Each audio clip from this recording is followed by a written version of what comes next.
reconvene the Board of Supervisors. Please let the record reflect that we are all still present. We started this morning, took a recess, and we're back this evening. We're now going to hear agenda item 26A, discussion and possible action regarding 3 appeals of the Planning Commission's approval of a request for a special use permit to allow for the development of a congregate care housing facility on a parcel zoned retail commercial located at 1625 Vista Lane. So we're going to do that agenda item. And I kind of just want to do, because I'm guessing this is new for 95% of you. There's a few lawyers in the room that have probably been through this before with us, but just to give you a little briefing on how the process is going to work this evening. So first, I'll have the staff that will be presenting the background and the framework and respond to any preliminary questions that the Board of Supervisors may have. Then I will have the appellants come to the table and give a briefing on their appeal. I'm asking each of them to try not to exceed 15 minutes if possible. There are 3 appellants this evening. I had the option of combining those 3 into one, but I feel it's difficult to do. While they do overlap a lot on what their appeal is concerning, I thought it appropriate to give them each their time at the table to bring their appeals. But I ask that you be timely and direct to what your points are. Then the applicant will be given an opportunity to present and potentially rebut those appellant issues. Also asking for Vitality Center to please try to keep to 30 minutes. Each of your appellants are getting 15, and I'm asking you to stay then to 30 to answer those. Then we'll bring staff back up if there are any concluding presentations or responses necessary for any clarification of any points that were raised this evening by either parties. And then it will final back to the Board of Supervisors, who will ask any final questions, do our deliberation, and then ultimately we'll decide on the applications that are presented tonight. There is not public comment. Again, I just wanted to reiterate that because this is a quasi-judicial. However, many of you, I recognize you in the room, have submitted public comment. That was considered, has all been read. I assure you the record has all of those comments. Those are considered general public comment, like we do at the beginning and the end of every Board of Supervisors meeting. So I want you to recognize that all of those have been considered, have been read, and they're attached for the record for the clerk. So just want to walk through that process. So we're going to start with staff. So Heather, would you start us off? Thank you, Heather Ferris, for the record. I'll get into the details of the project and the appeal in just a moment, but first I wanted to discuss standing. So per Carson City Municipal Code, only those who participated in the hearing process and are aggrieved by the decision of the Planning Commission may file an appeal. The 3 appellants received notice of the Planning Commission hearing and participated in the hearing in person and via written comment. Therefore, staff is recommending that the board find the appellants all have standing. So we're going to address that issue first because there's no sense if someone doesn't have standing to accept testimony. So does any member of the board have any question on standing? No questions? I'll accept a motion. Supervisor Schutte. I move that the appellants have standing.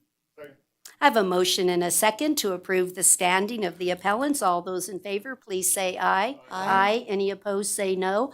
Let the record reflect that was unanimous. Would you please proceed? Sure. The subject property is vacant. It's approximately 0.79 acres in size, and it's located on Vista Lane, backing to the Silver Oak Golf Course. It is zoned retail commercial. A congregate care facility is a conditional use in the retail commercial zoning district, and therefore a special use permit is required prior to establishing the use. The applicant has requested a special use permit to construct and operate a 9,200 square foot, 36 bed facility for the treatment of substance use and co-occurring disorders. It would employ professionals that are licensed in addiction treatment, behavioral health, and medical care, as well as behavioral health technicians.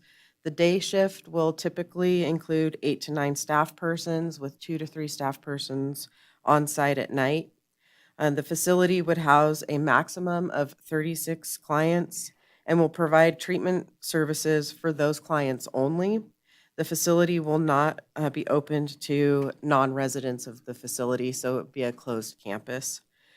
Patients will typically stay for 30 days and will follow up with outpatient behavioral health care, which will be provided at off-site certified community behavioral health clinics.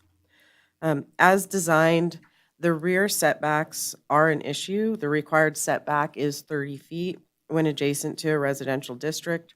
Residential development is not immediately adjacent to this parcel. However, the golf course is zoned SF12P, which is a residential designation. As designed, the structure will be a minimum of 15 feet from the rear property line. So the applicant must either redesign the building to meet the required setback, or they will have to apply for a variance as long as the golf course parcel is zoned residential. There are 7 findings of fact that must be made in the affirmative in order to approve a special use permit.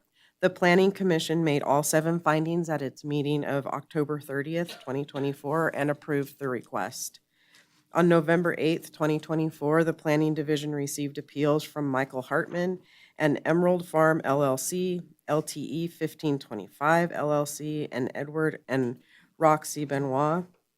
A third appeal was submitted on November 12th, 2024 by Barley, Syndergaard, Wilcox Periodontics, and Oral Surgery P. LLC.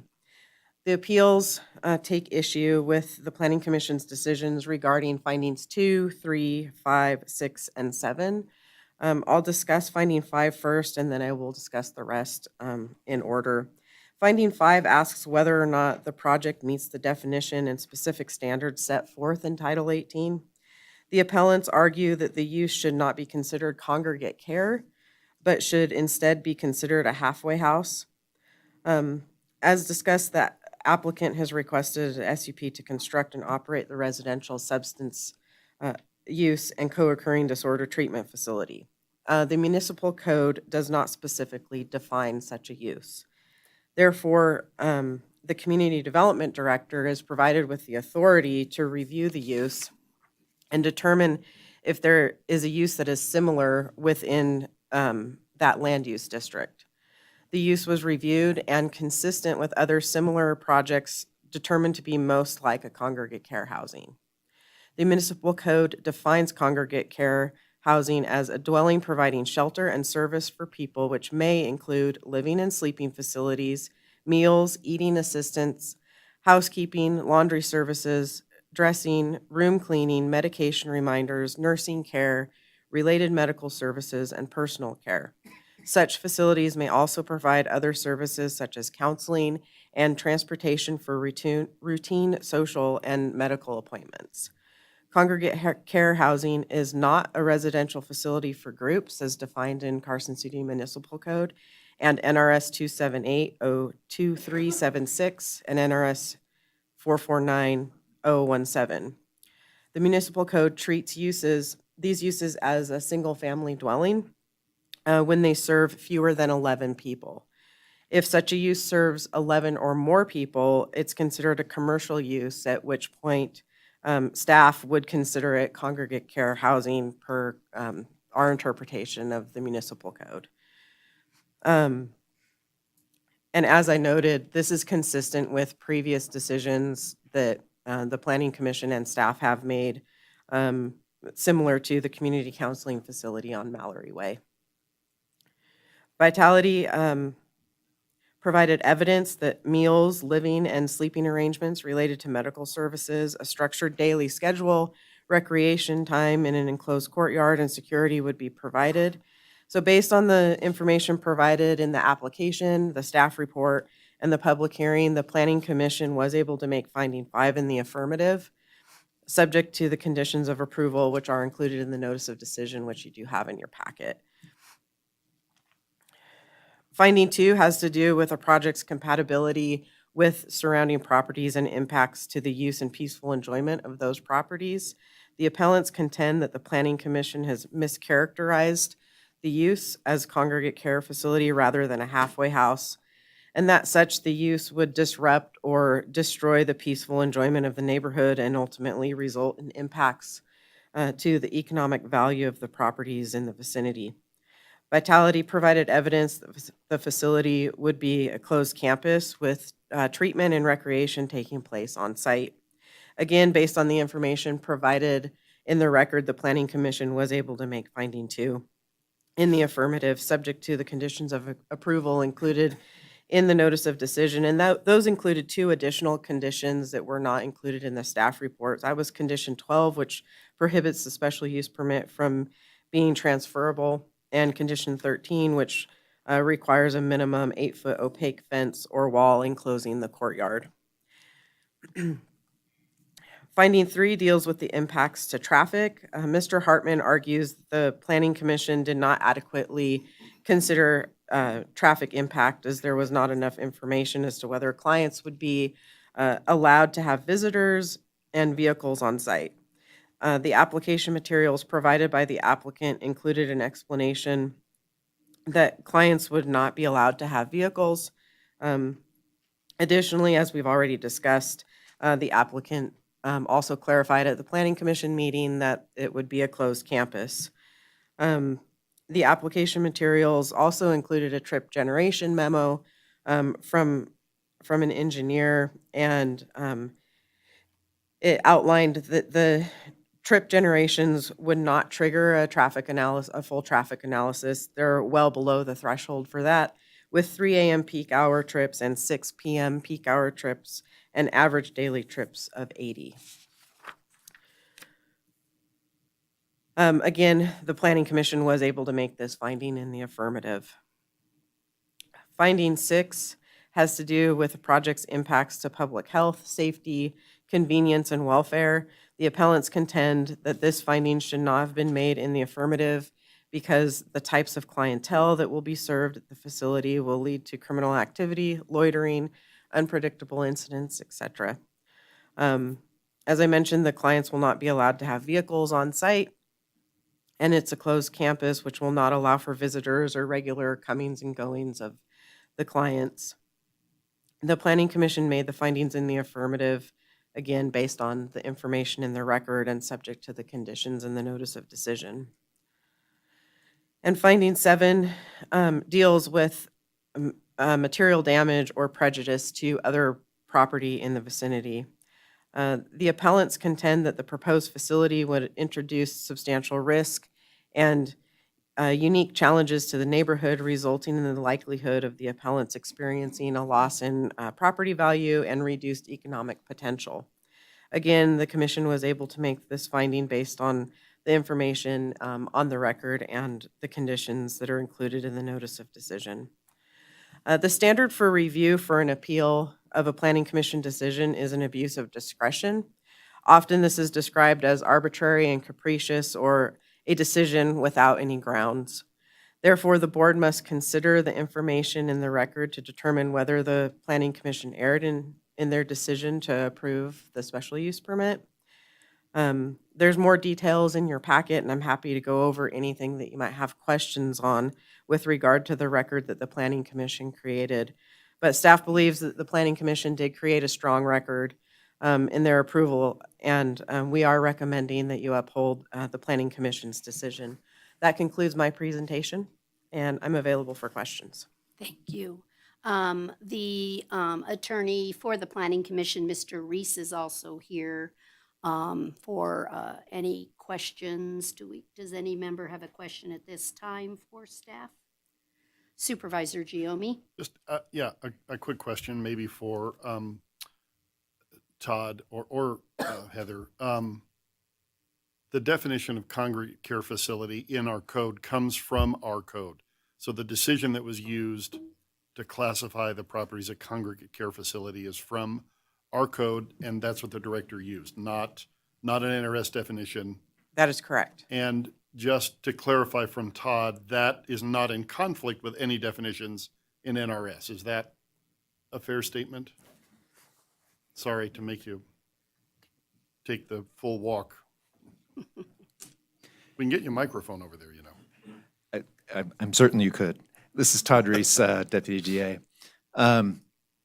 You're correct. And my review is that the definition of congregate care is not in conflict with the definitions in the NRS that apply more to halfway houses. Those are defined separately in the CCMC.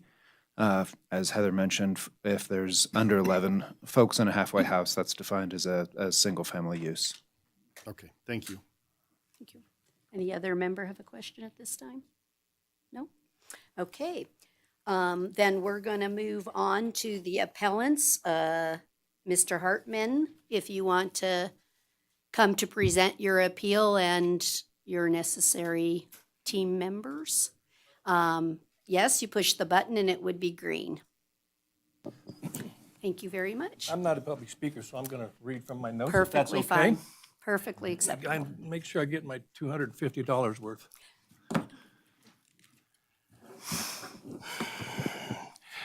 Good evening, and thank you for allowing the opportunity to speak to you on this important matter. My purpose for being here is to represent my neighbors, Silver Oak community, and to demonstrate to this board that the findings of the Planning Commission were based upon false or misleading evidence, making the Planning Commission's decision an abuse of discretion, and to appeal to the decision, to the discretion and sensibilities of the members of this board to right a wrong.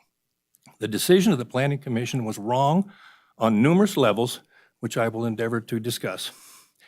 It would be repetitive and a waste of this board's time to rehash the basic facts. In a nutshell, all of the applicants have demonstrated that the RC zoning designation does not comprehend a residential substance abuse and co-occurring disorder treatment facility. The Planning Commission staff, both in written remarks and in testimony by Ms. Ferris, again tonight, and I will quote, "Our code does not specifically address residential treatment facilities." That should have ended the matter when Vitality initially applied for the SUP. They should have simply said no. Instead, Community Development Director Hope Sullivan, who sits on the board and ultimately voted to approve the SUP, creatively interpreted, again, not my language, the language of Ms. Ferris, interpreted the language congregate care housing to include a live-in drug rehabilitation facility. This interpretation is unsupportable on its face, and it is certainly erroneous as a matter of law. In my opinion, given her role in this crucial determination, Ms. Sullivan probably should have recused herself from ruling on this matter. That's another issue. I note that Vitality originally described this proposed facility as nothing more than a congregate care housing facility. Those were the exact words they used in the notice of public hearing before the Planning Commission. Why would they call it that instead of a 36-bed live-in drug rehabilitation center, the need for which, in their own words, is made greater in recent years with the advent of fentanyl? Obviously, so it appeared more in conformity with the words used in the zoning guidance. Congregate care housing, which Vitality purports its proposed facility is for individuals who have health care needs that prevent them from living alone in traditional assisted living facilities or in larger skilled nursing facilities. They can be for patients recently discharged from a hospital after treatment of a severe injury or a medical condition. And the U.S. Department of Housing and Urban Development has described congregate housing services as, quote, one, preventing premature and unnecessary institutionalization of frail, elderly, non-elderly, disabled, and temporarily disabled persons.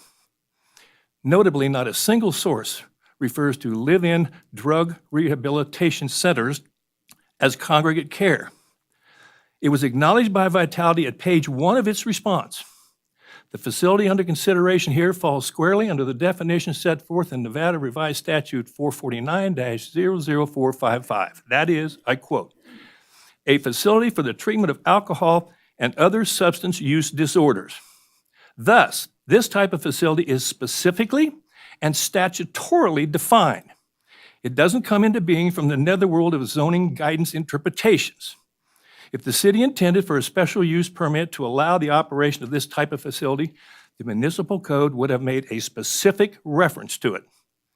Nevada Revised Statute 453.580 sets forth certain guidelines to treat those addiction-affected offenders, such as this facility, which works with criminal offenders opting to attend rehab instead of being incarcerated.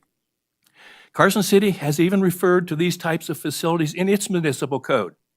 If the city intended for a special use permit to allow the operation of this type of drug rehab facility, the municipal code would have referred to the two statutes that I just referenced and quoted from. In fact, the municipal code did just that with respect to punishments for misdemeanor possessions of marijuana. For those offenses, the code states that a person may be assigned to, quote, a program of treatment and rehabilitation pursuant to NRS 453.580, end quote. So, the city was fully capable of identifying these more specifically defined treatment facilities where it intended to identify them. The city did not identify such a treatment facility as a permitted use in the retail commercial zoning district with or without a special use permit. Accordingly, the Planning Commission abused its discretion in concluding that a drug rehabilitation facility, which aligns with NRS 449-00445 and NRS 453.580, is somehow congregate care housing. So Vitality's proposed facility would fit within the special use permit's narrow and specific confines. Even if the proposed facility was a congregate care housing facility, which it is not, Vitality presented misleading evidence so the Planning Commission could make its required finding in favor of granting the special use permit where it should not have. Among the findings the Planning Commission was required to make was that the proposed facility will not overburden existing public services, including police, and will not be detrimental to the public health, safety, convenience, and welfare.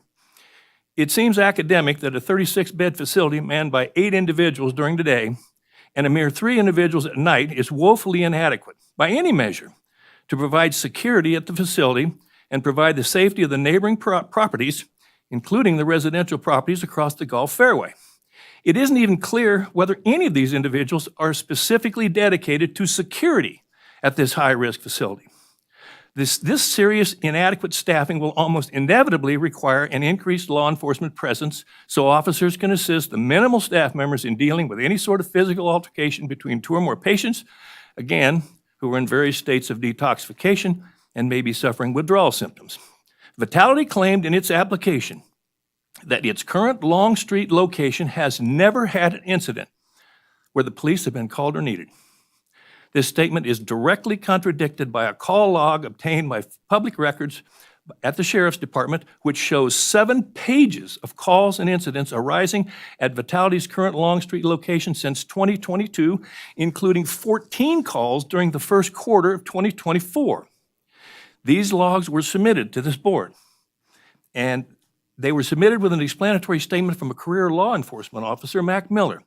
These calls arose from suspicious persons for welfare checks, suicide threats, and other incidents appearing to relate directly to the services Vitality provides and the types of individuals who receive these services or who loiter around these types of facilities. Thus, while Vitality may itself never have called for law enforcement, it is undeniable that Vitality's current Long Street facility has required significant law enforcement attention. Vitality's statement then that no police have ever been called or needed was at best misleading and at worst a falsehood. Vitality is being pushed out of its current location by the city so the city can expand its senior services. Vitality has obtained funding for this project by representing to the state legislature that the funding would be used to, quote, close, escrow, and renovate the buildings at 106 East Adams, Carson City Residential Treatment Center, and 1170 Long Street, CCBHC, end quote. So, at the time of obtaining this provisional funding, Vitality's live-in facility was going to be located on East Adams and not Vista Lane.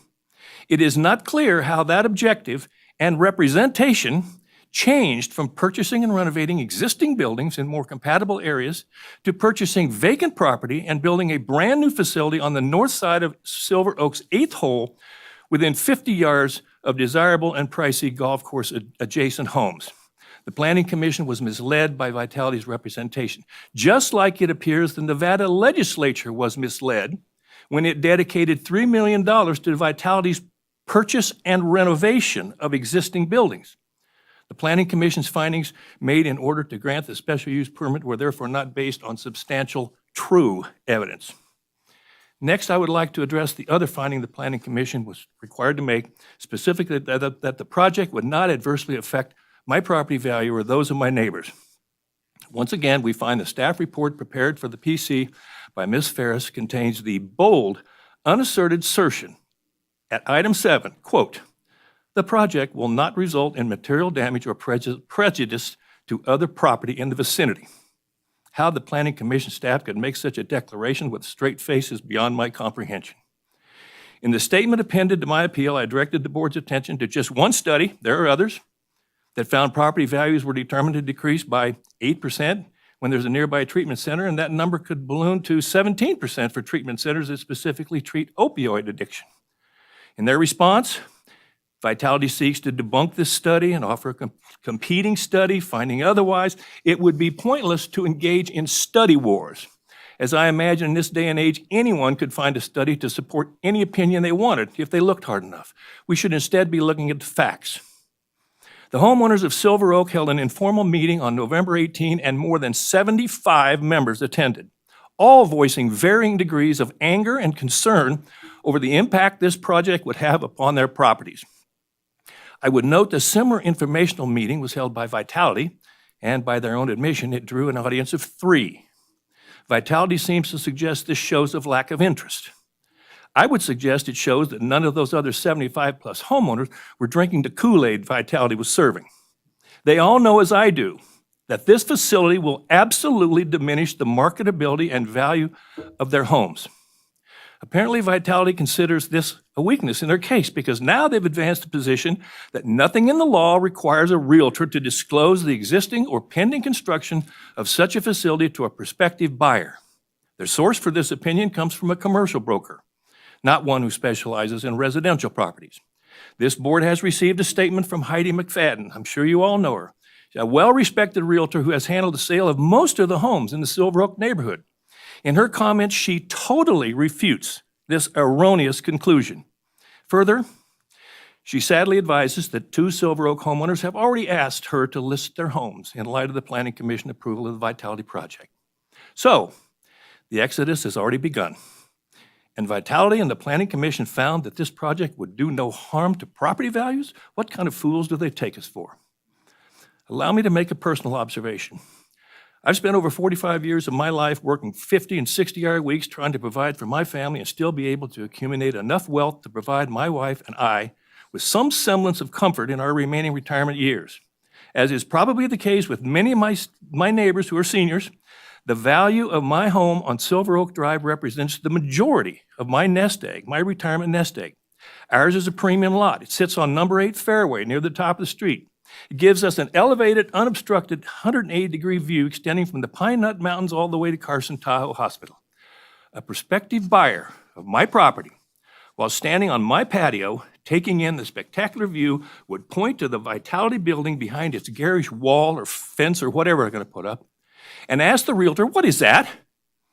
When told it was a substance abuse and disorder treatment facility, this prospective buyer will say 2 things. First, they'll say, "And you're asking how much for this house?" And the second thing they're going to say is, "Thank you, but I think we'll continue to look at other properties."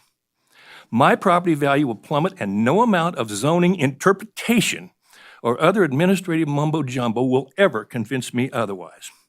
I believe the volume of comments the board has received, along with the 3 separate appeals from the special use permit, compel a finding that this facility's existence is material to all neighboring properties and the surrounding neighborhoods across the number 8 fairway of Silver Oak.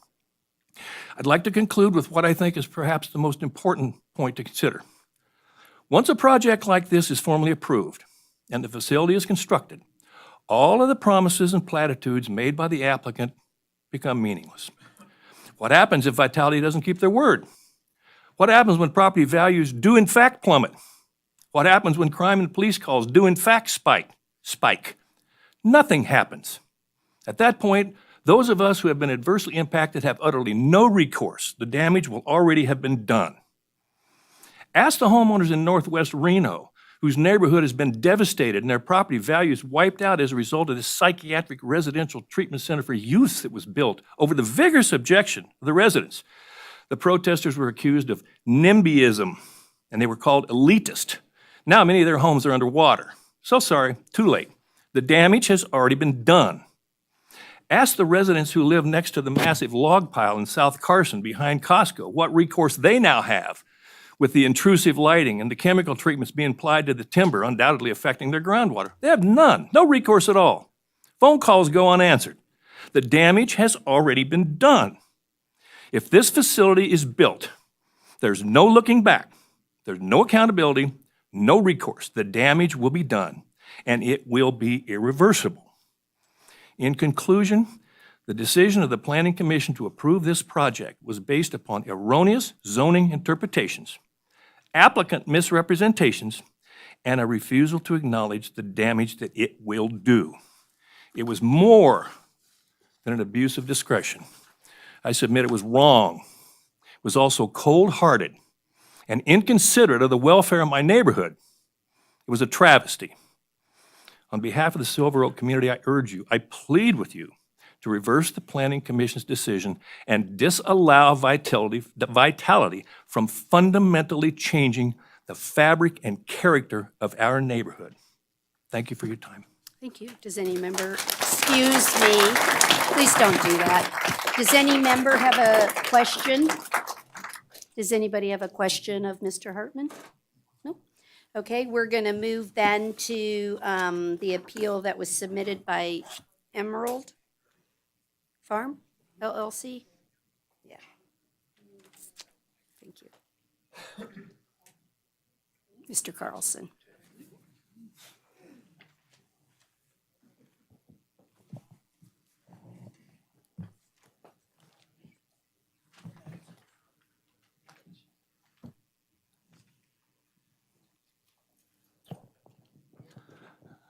Good evening, Madam Mayor, members of the Board of Supervisors. Sev Carlson for the record. I'm a partner with Kempfer Kroll, and I'm here on behalf of Emerald Farms LLC, LTE 1525 Vista LLC, and Edward and Roxy Benoit, the owners of 1525 Vista Lane, which is adjacent to and directly east of the proposed project. All right, He has the button pushed. He'll just move it closer. we'll move it closer. Okay, Thank you. Thank you. Let me start by pointing to Vitality's application. Vitality's application says they are proposing an ASAM 3.5 clinically managed high-intensity residential level of treatment necessary to support a permanent break from addiction.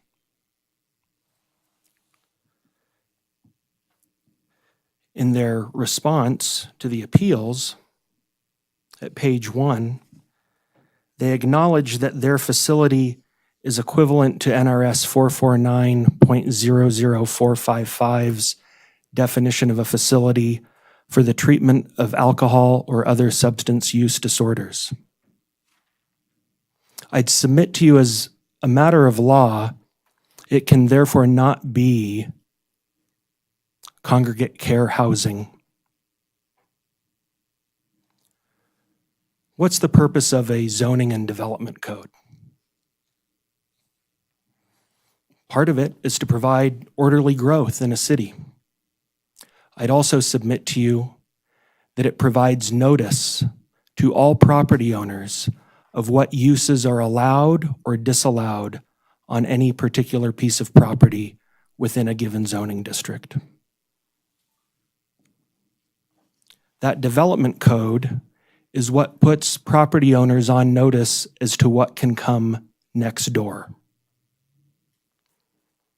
Carson City's development code at 18.03 78.010 defines congregate care housing as, I quote, a dwelling providing shelter and services for people, which may include living and sleeping facilities, meals, eating assistance, housekeeping, laundry services, dressing, room cleaning, medication, reminders, nursing care, related medical services, and personal care.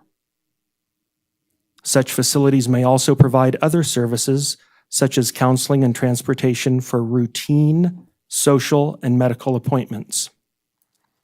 Congregate care housing does not include a single-family dwelling pursuant to NRS 278.021.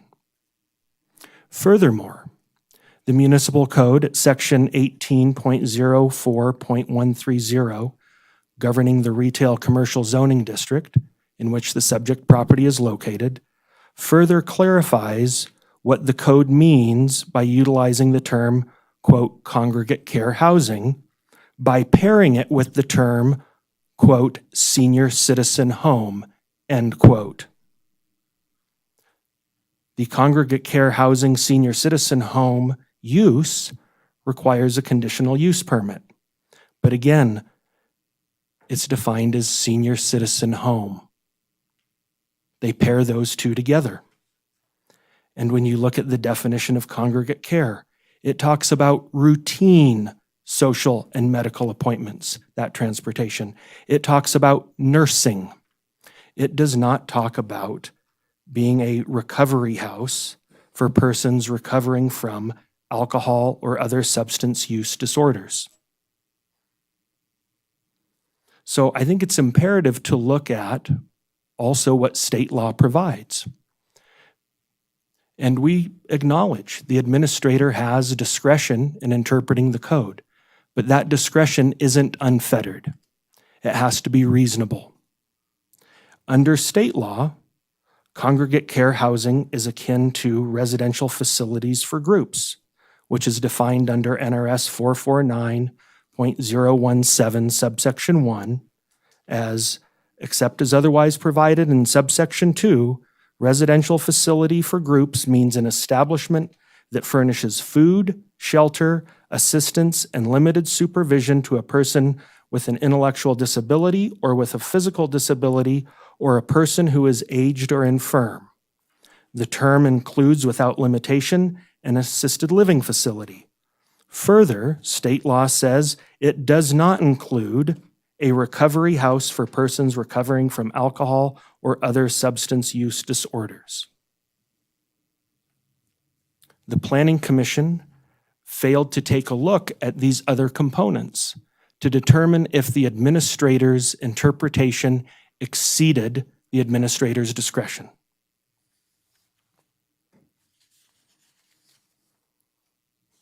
So what's the result of this? The result is finding 5 by the Planning Commission cannot be made because the congregate care definition makes no reference to the services that would be associated with a recovery house for persons recovering from alcohol or other substance use disorders. Without being able to make finding 5, findings 2, 6, and 7 can also not be made. And Mr. Hartman adequately explained the potential, the real damage to property values, whether those are residential properties or those are other commercial properties. I'm not going to repeat those, but we'll join in his arguments for the sake of brevity. And I think it's also important to point out, going back to the concept of what is the development and zoning code for. And I'm going to conclude with this. It's to provide property owners with notice of what can be developed next door. My clients, the other appellants, many of the other neighbors in this part of town, how are they put on notice that a facility to assist those to recover from alcohol or other substance use disorders was a possibility next door when the congregate care housing definition makes no reference to what those services are, and when we have state law guidance as to what congregate care housing looks like, what senior citizens' homes look like, and that definition under state law does not include what Vitality proposes to do next door. We ask that you reverse the Planning Commission's decision in its entirety, and I'm happy to answer any questions. Thank you for your time. Does any member have a question this time? No? Okay, thank you. We're now going to move on to the third one, which was barley. To come forward, thank you. Syndergaard.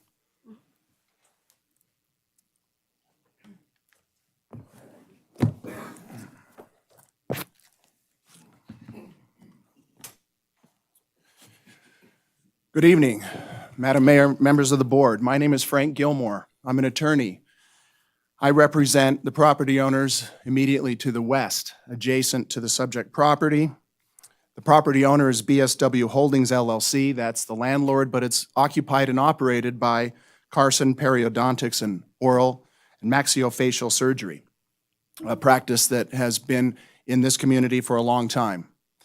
I'm a lawyer, so I'm going to make some lawyerly arguments. And a couple of the things that I'm going to say will obviously echo what Mr. Carlson said in his excellent presentation, and to some extent what Mr. Hartman said. But I also want to understand, I want this board to understand the lens upon which this application should be viewed. In my business, there is a maxim is sort of the doctrine of statutory interpretation. And of course, the code that's applicable here is akin to a statute. It has to be read with the intent in which it's written. The maximum of statutory construction and interpretation is that if the legislature writes a law, they put in there what they want to put in there, and they leave out what they want to leave out. If the legislature, in this case, the body that drafted the Carson City Municipal Code, wished to ensure that this proposed use could be approved in this district, it could have done so. And what Mr. Carlson said, and what I'll echo with some more detail, is that the legislature did not do that.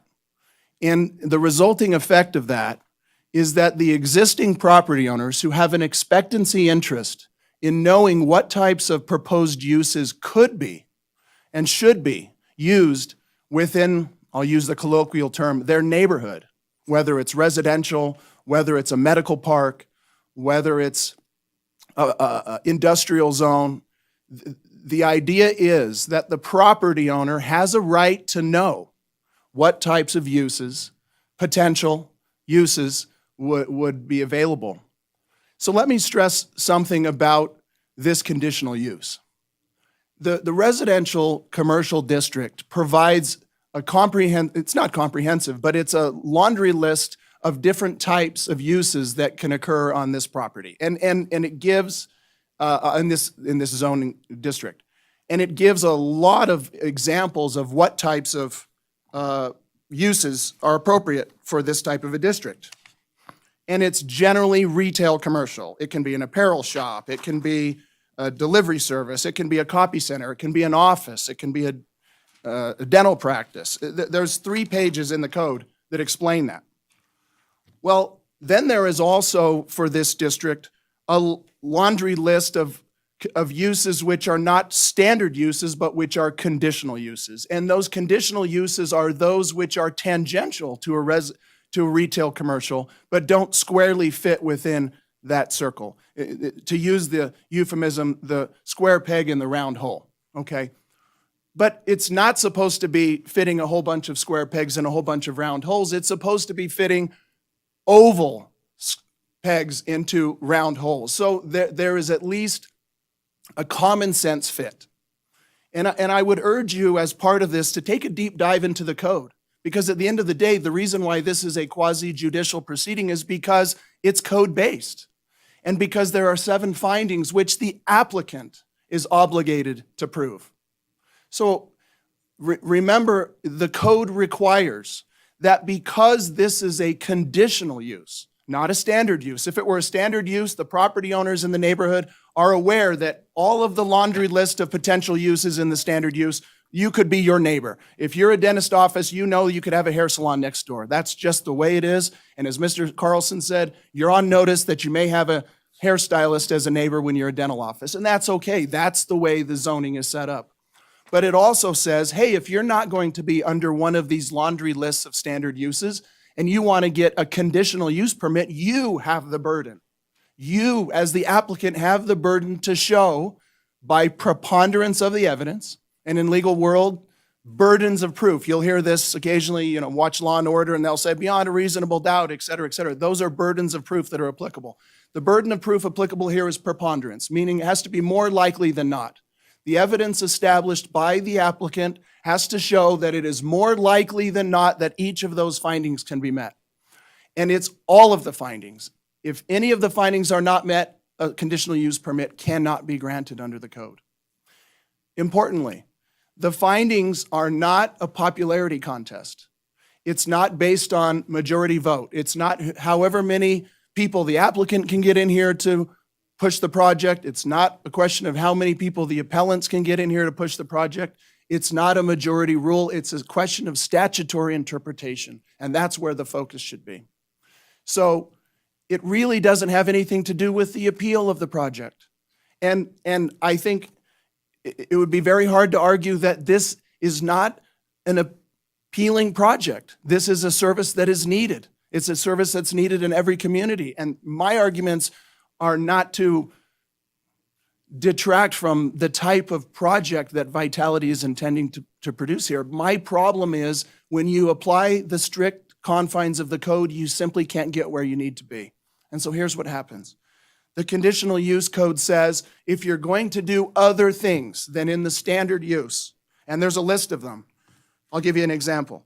Congregate care. It's number 6 on the list. Congregate care housing / senior citizen home.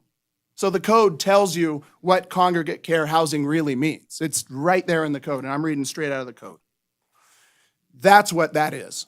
It also means a hospital. So if you're a standard retail commercial operator and you have a small fixture store where you sell light bulbs, you're not expecting a hospital necessarily is going to be your neighbor. But a hospital can be, provided that they can establish with the preponderance of the evidence all 7 findings that are mandated. And guess whose responsibility is to make those, to produce that evidence? The hospital, not the existing property owners. By virtue of the fact that the existing property owners are already there, they have rights. And so we're talking about the property rights built into the code for the existing property owners, not property rights attendant to people who want to move in. So I want to make sure that evaluation of this appeal is taken through that lens. The lens that the 7 findings, and finding 7's on the board, you can read it, will not result. That is an affirmative duty, i.e. burden, we'd say in my business, an affirmative burden of the applicant to establish these things, okay? So if you're going to be a congregate care facility, if you're going to be a hospital, if you're going to be a hotel, there's a whole list of them in the statute that you can review. It's that applicant's job to show to the neighborhood that it will not have detrimental effect. So what happens when you don't have clear use in the statute, which is the case here, and the district attorney acknowledges that. The district attorney acknowledges that this particular type of residential treatment facility, which is not a detention center, as the applicant explained in the record, this is not a situation where they're on lockdown. Now, there are alarms on the doors and there's only one ingress and egress, so it's not detention, but it's also not a hospital, right, where people can come and go and buy Starbucks and leave. This is not a detention facility, but it's somewhere closer to a detention facility than it is a regular dentist office.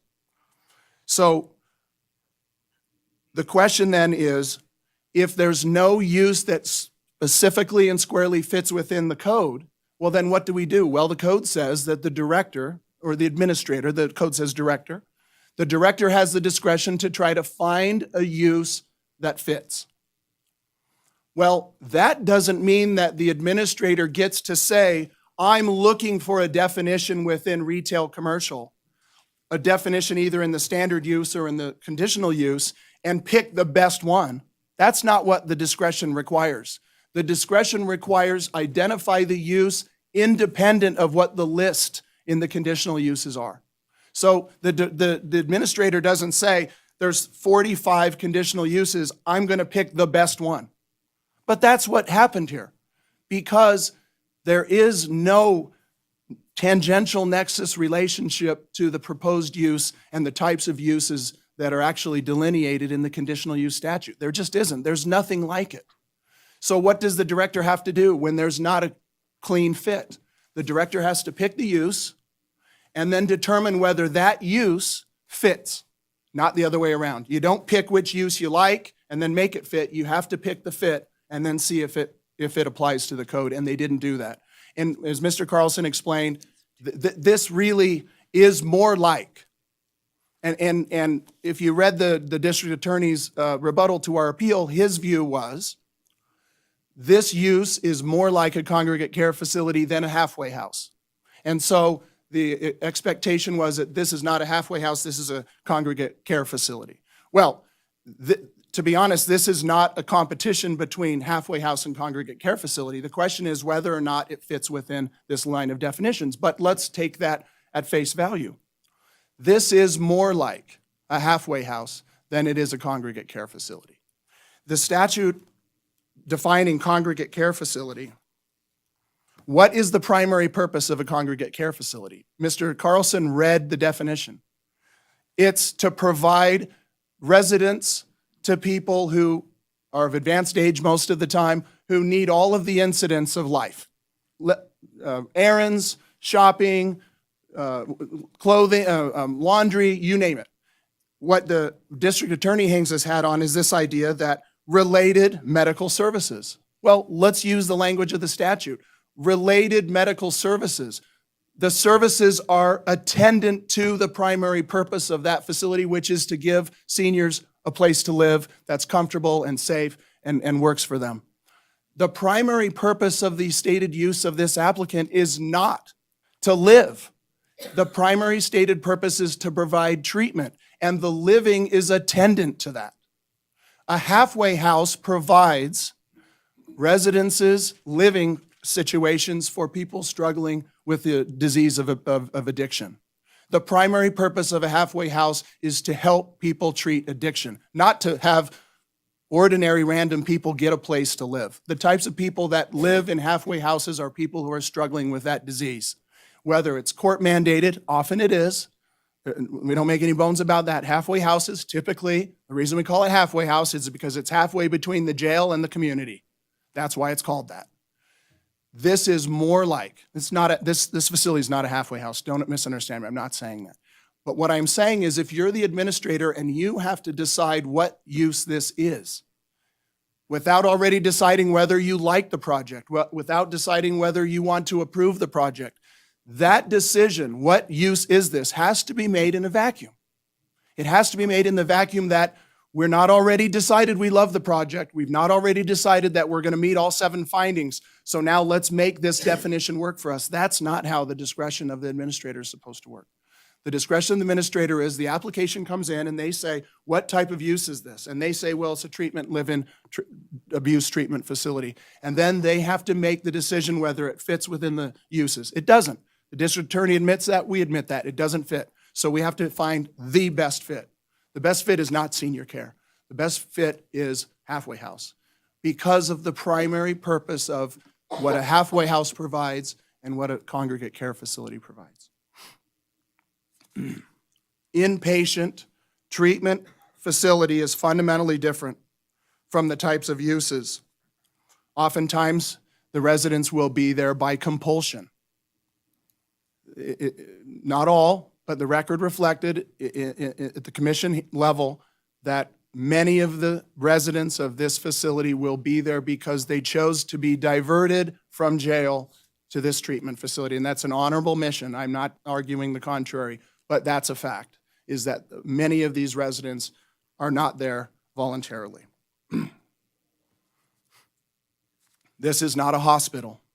It is treating disease, it is treating addiction, but those types of treatments have different protocols than if you've broken your leg, and that's a fact. And so this is not a hospital. This is not a dentist's office. This is a different type of treatment. It's a different type of treatment, just like a halfway house is not a hotel. It's not a lockdown facility, but it has all the earmarks of one. It has alarms that go off if the door is opened. It doesn't have armed guards, but it has 24/7 staff. It has one level of ingress and egress. It doesn't have a courtyard. It doesn't have several doors where residences can walk in and if they want to leave the facility, they have to go out the front door. That's the way I understood the testimony and the design.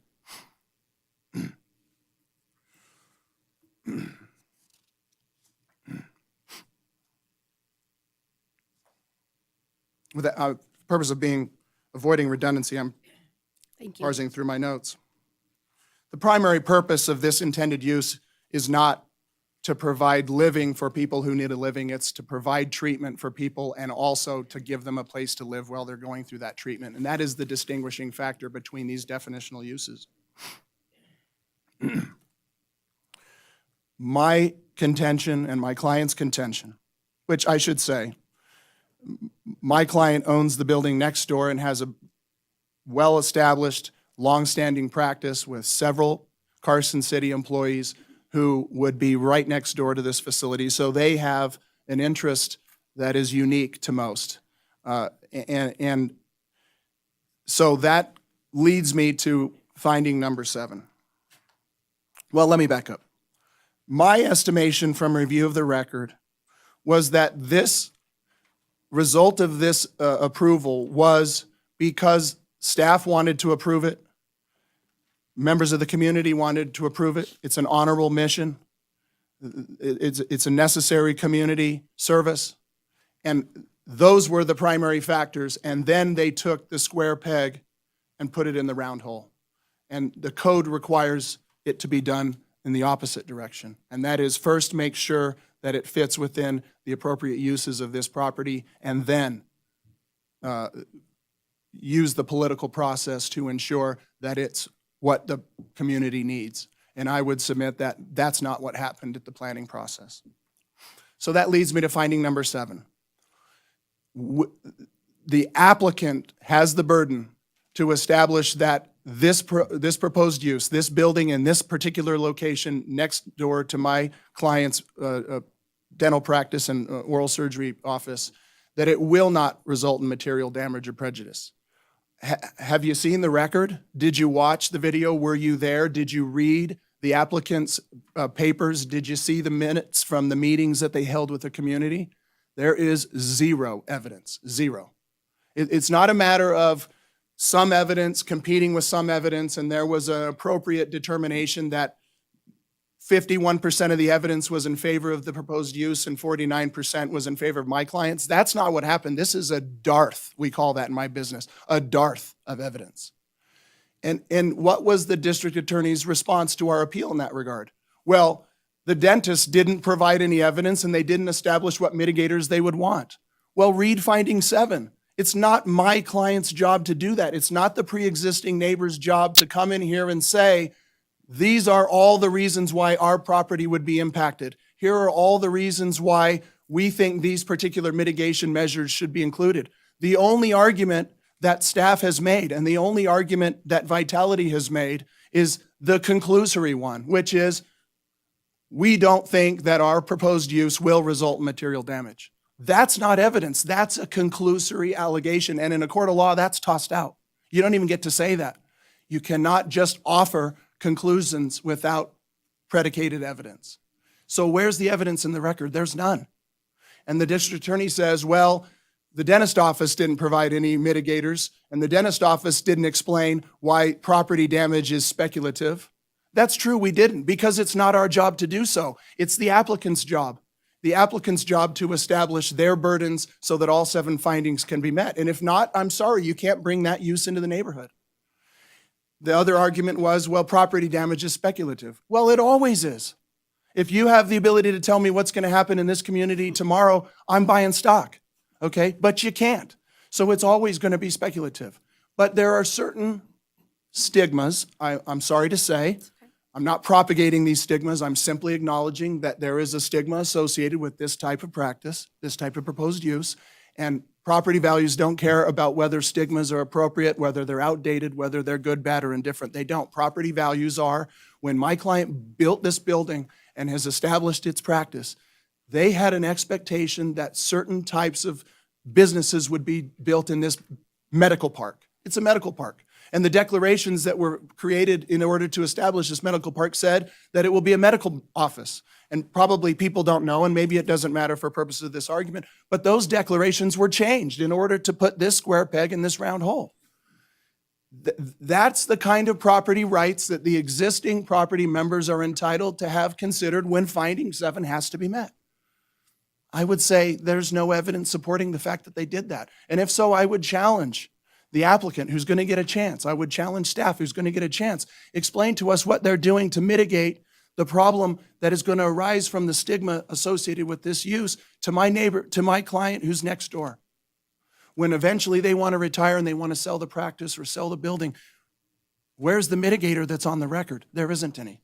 So no evidence means you can't meet your burden. With that, I appreciate your consideration of my client's appeal, and I would ask that you overturn the decision of the commission. Thank you. Does any member have a question? Please stop it. Wait, I do. I have a question. Oh, I I'm have sorry. a question. I just assumed I wouldn't get So any. I want to lead my question in the manner of you're indicating that you believe, and if I paraphrase anything wrong, you can correct me. But my understanding from your argument is that staff misclassified this facility because they used a wrong-headed methodology because they were already predisposed to get to a yes on this project. So I'm not sure I have any evidence of that. So my other question, though, that really comes to my mind is, if you're right, where then in any zoning district would this facility be allowed? So, Because it wouldn't, under your thought process. would There's be nowhere in the city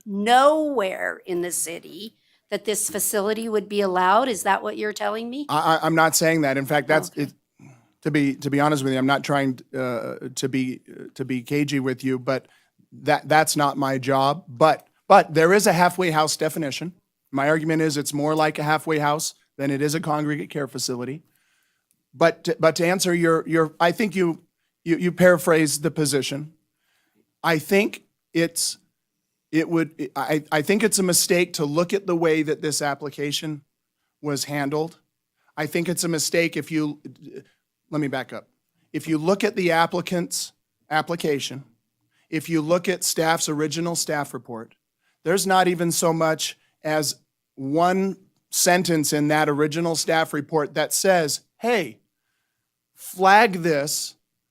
This is a square peg round hole situation, and we need to find the best solution to resolve this. The staff report doesn't say that, and the application doesn't say that. The application says this is a senior care facility. That's what the notices say.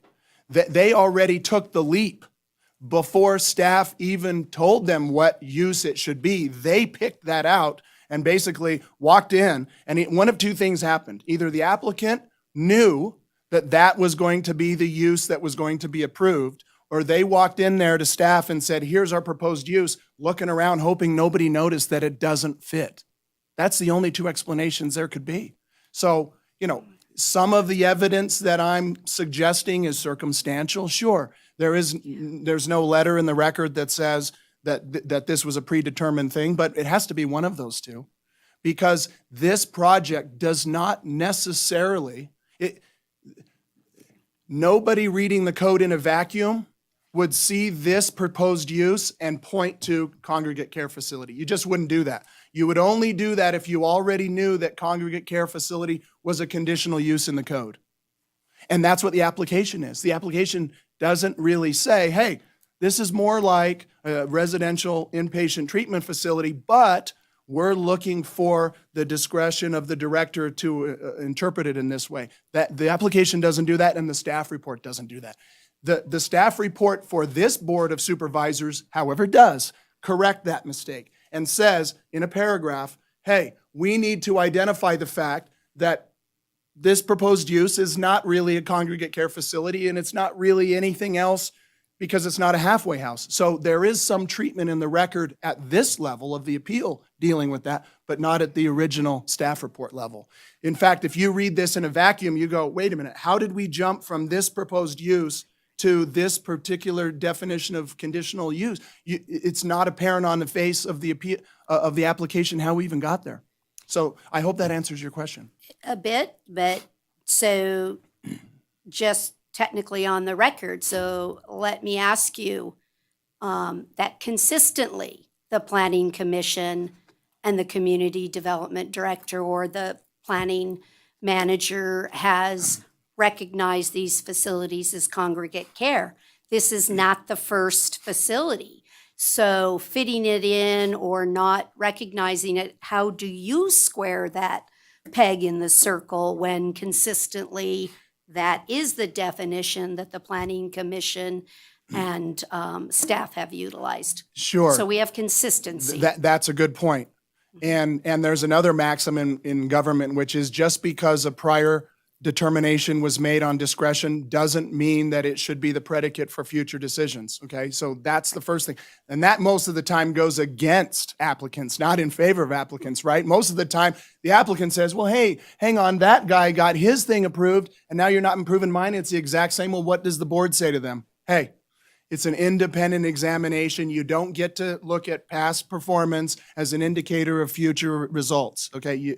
So that's a maximum of how this kind of application process works. So, and my second answer would be, just because it was done incorrectly historically does not make it okay for us to ignore the mandates of the code today.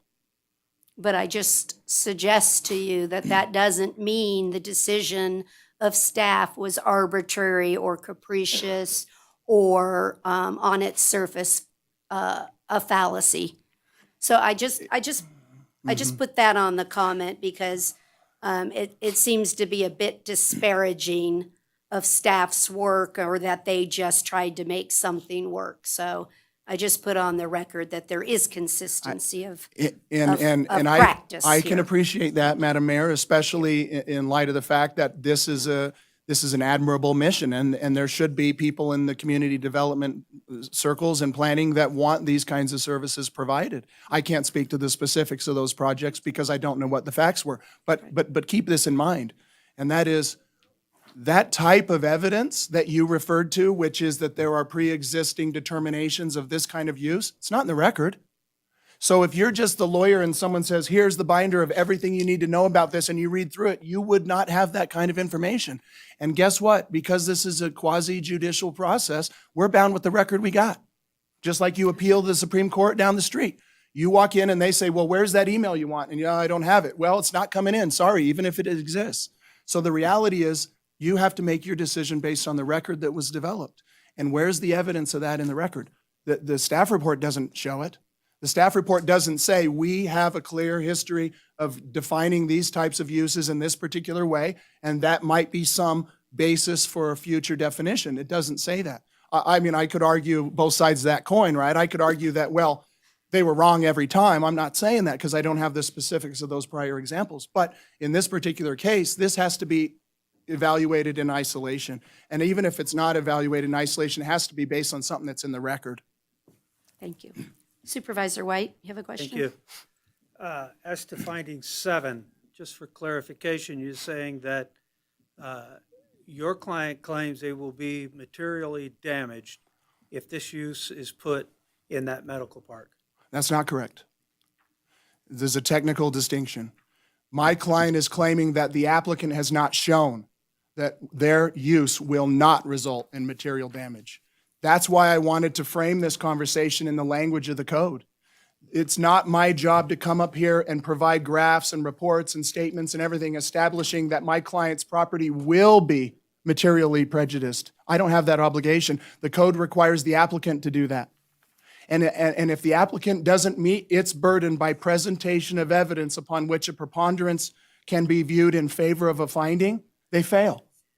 So, and it sounds like a lawyerly, technical argument, and it is.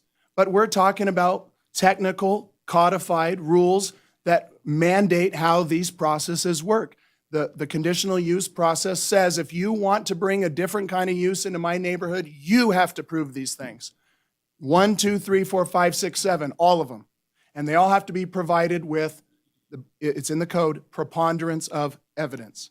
So my argument is an absence of evidence results in an inability to make the finding. So yes, it is a technical response, but that's the fact. Is it's a question of burdens. That's why I led with that. Because most people would say, what is the common response? Common response is, well, prove it. Go to my clients or Mr. Carlson's clients or Mr. Hartman or someone, prove that you're going to have a loss of property value. Well, that's a kind of a difficult thing because it's speculative, it's future, proven the negative, those kinds of things, all of the evidentiary problems with that. So the responsibility is on the applicant to prove the absence of such an effect. It's not my job to argue how they do that. It's not my job to argue how difficult that is. It's the applicant's job to do that because they're the ones that are bringing a non-standard use into the neighborhood. Does that answer your question? Yes, thank you. You got it. Thank you. You're welcome. Okay. Please. Okay. Yep, come on up, Sarah, and anyone else that you need. Not at the moment. I Okay. will take several minutes. I appreciate, thank you, Heather. I see that you'll run the slides that will support our evidence. So, good evening. I am Sarah Adler. I am the local project manager for Vitality Unlimited as they move to relocate their residential treatment center from its current location to Vista Lane. And as I just stated, we will prove, I feel, the validity of the findings as we stand in support of the planning staff and the planning commission as they ruled in favor of these findings. And I appreciate the opportunity to do so. I assure you that I'm going to speak to the congregate care definition, but I think I will stick with my PowerPoint as it's designed. Congregate care comes up, slide 10, maybe. So, thank you. Next slide. So to go over our plan here, I believe a good communication strategy is to move the bottom line to the top. So I have placed at the top some of the fundamental concerns that are spread throughout the appeals. And Mr. Hartman did a terrific job of kind of collectively representing Silver Oak residents' concerns. So bottom line to the top, then I will give you some basic understanding of Vitality's operations. Unfortunately, we were not afforded this opportunity in a consistent way at the Planning Commission meeting. It was a very vigorous night, but we missed being able to provide the information I will share with you tonight that I feel is important to support the findings. Then I will go in more detail into the appeal response. That's where we'll get to congregate care. And I want you to know that we have a team of experts available here tonight. Our commercial broker is here. CEO of Carson Tahoe Hospital is here if you have questions for her. Esther Quillisi, the CEO of Vitality Unlimited, has come from Elko, their headquarter location. Judith Ricketts-Stuckey is the Western Area Director. So we've got people, should you have questions. Thank you, Heather. So we want to start by saying Silver Oak Drive is lovely. And without knowledge of Vitality's operations and history, the residents' concerns are totally reasonable, as are the concerns of the neighboring businesses. Totally reasonable without knowing about this operation. Here is what we feel is the bottom line if you will, of the appellants and the larger opponent group. They are asking, is the safety and peaceful enjoyment of neighboring businesses' employees and their customers going to be compromised? They're asking, is the safety and peaceful enjoyment of the nearby residents, the Silver Oak residents, going to be compromised? And will there be a negative impact on the customer base and the economic value of the neighboring businesses? And here's our answer. It is an unequivocal no. And why is our answer no to those questions, those legitimate concerns? It's because vitality will be virtually invisible and unknown to its surroundings. Certainly, a handsome building will be there, but let's talk about the function of that building. Vitality is going to operate a closed campus. Clients will not be walking in the neighborhood. All client activity is within the building and the courtyard, which will be enclosed by an 8-foot wall. Neutral signage will be in front of the building. It will not indicate the business's purpose. Clients arrive by scheduled arrivals and departures after a rigorous screening for admission. There are no visitors during their residence there. They don't bring vehicles. There's no vehicles in the parking lot. Robust vegetative screening compatible with the landscaping that exists in the area now is going to surround the property. We're going to pay perfect attention to sight lines from exam rooms and to what the view will look like from across the fairway. And it will be compatible dark sky lighting. Vitality's facility is not going to look any different than substantially than other properties along Vista Lane. But what further evidence can I give you? Go ahead. Thanks, Heather. What further evidence can I give you that you can trust Vitality? Well, as you are aware, Vitality Center has operated, I think you're aware, Vitality has operated Vitality Center, a residential treatment center in Elko, for 4 decades. In order to increase their capacity and create more treatment capacity, which the state desperately needs, Vitality, and I helped them, we wrote an ARPA grant to the city of Elko. The city of Elko awarded $900,000 to do multiple important things, including building a women's residence. The women's residence, women stay there overnight. A van comes and picks them up in the morning, takes them to the treatment center where they engage in the therapy and treatment. The van brings them back in the evening. Twice a day, ingress and egress, controlled ingress and egress. The women's residence is next to Carson Dental Arts. And this is a letter that's in your packet from Mrs. Carson, who is the office manager there. She said, I went to the Elko Planning Commission to voice my objections about such a project being located next door to our dental practice. My initial thoughts were, there goes the neighborhood, which is reasonable, right? There goes the neighborhood. Our practice is located on the edge of a residential neighborhood, and I could envision people lurking under the street lamps, obnoxious traffic, increased noise, and unsavory behavior. At the Planning Commission meeting out there, she met Esther Quillisi. Ms. Quillisi assured me that Vitality Unlimited takes pride in maintaining their facilities. Ms. Quillisi assured me that residents would remain in-house and would not be out in the neighborhood. Next page, please. In all honesty, the facility that Vitality Unlimited constructed has been an improvement to the neighborhood. The residential facility has had zero impact on our dental practice, nor created any safety concerns for myself or our staff. And I pause to say I'm thrilled about that. Vitality certainly does not want to create safety concerns for anyone in the area. I go on with Mrs. Carson. I am pleased to report my fears have not become a reality. The residence is very welcoming and clean. To be honest, we do not even know they are there. Having been neighbors with Vitality for 18 months now, I feel bad about my original assumptions. I hope the Carson City community gives Vitality Unlimited a chance. Our experience has been nothing but positive.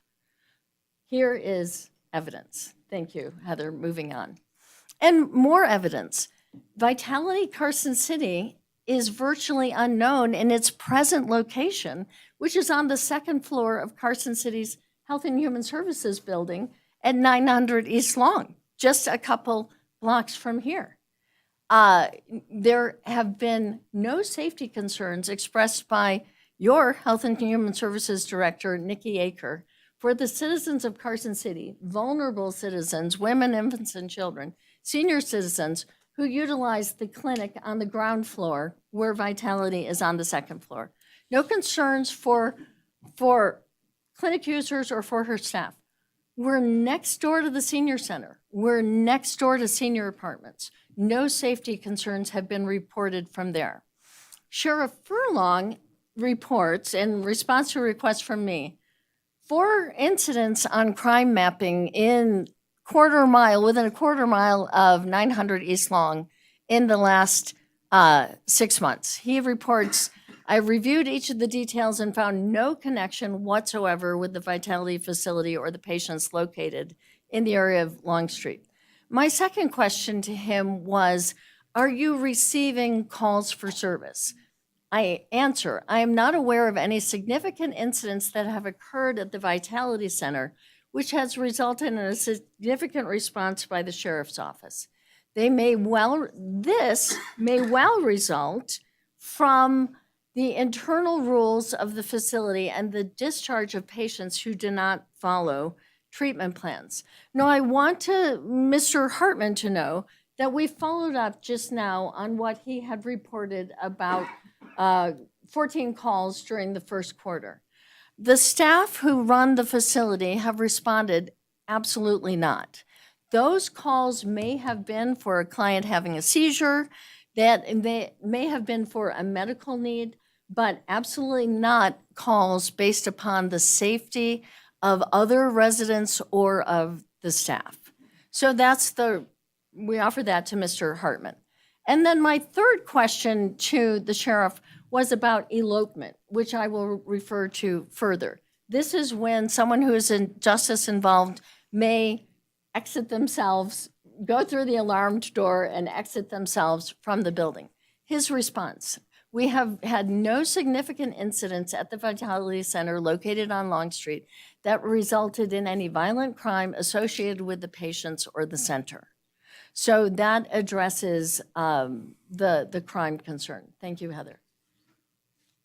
And just to show you, the center is welcoming and clean. This is the behavioral health tech, if you will, nurses station within the current center. This is what the bedrooms look like during the day. Every time I have been to Vitality, the residence rooms look this neat and clean. And there, if anyone who doesn't know, that's where we're located, there at 900 East Long. So thank you, Heather. So just a little more about Vitality's operations. Vitality has decades of experience, as I've said, and high standards of operation. This is very important. Every client must fill out a multi-page request for admission, and the staff carefully screen those applicant individuals for their readiness, their willingness, and any safety concerns that they might present. They are also screened for an appropriate level of care. This is only folks who need the intensity of treatment provided by American Society of Addiction Medicine level 3.5, which is classified as high-intensity clinically managed care. Clients once admitted receive 50-plus hours of treatment and structured activity a week, 7 days a week, and then Vitality promotes and provides a continuum of care. Every client has discharge planning that Vitality supports the execution of, including housing assistance. If the client does not have secure, stable housing, Vitality is massively successful in finding housing assistance.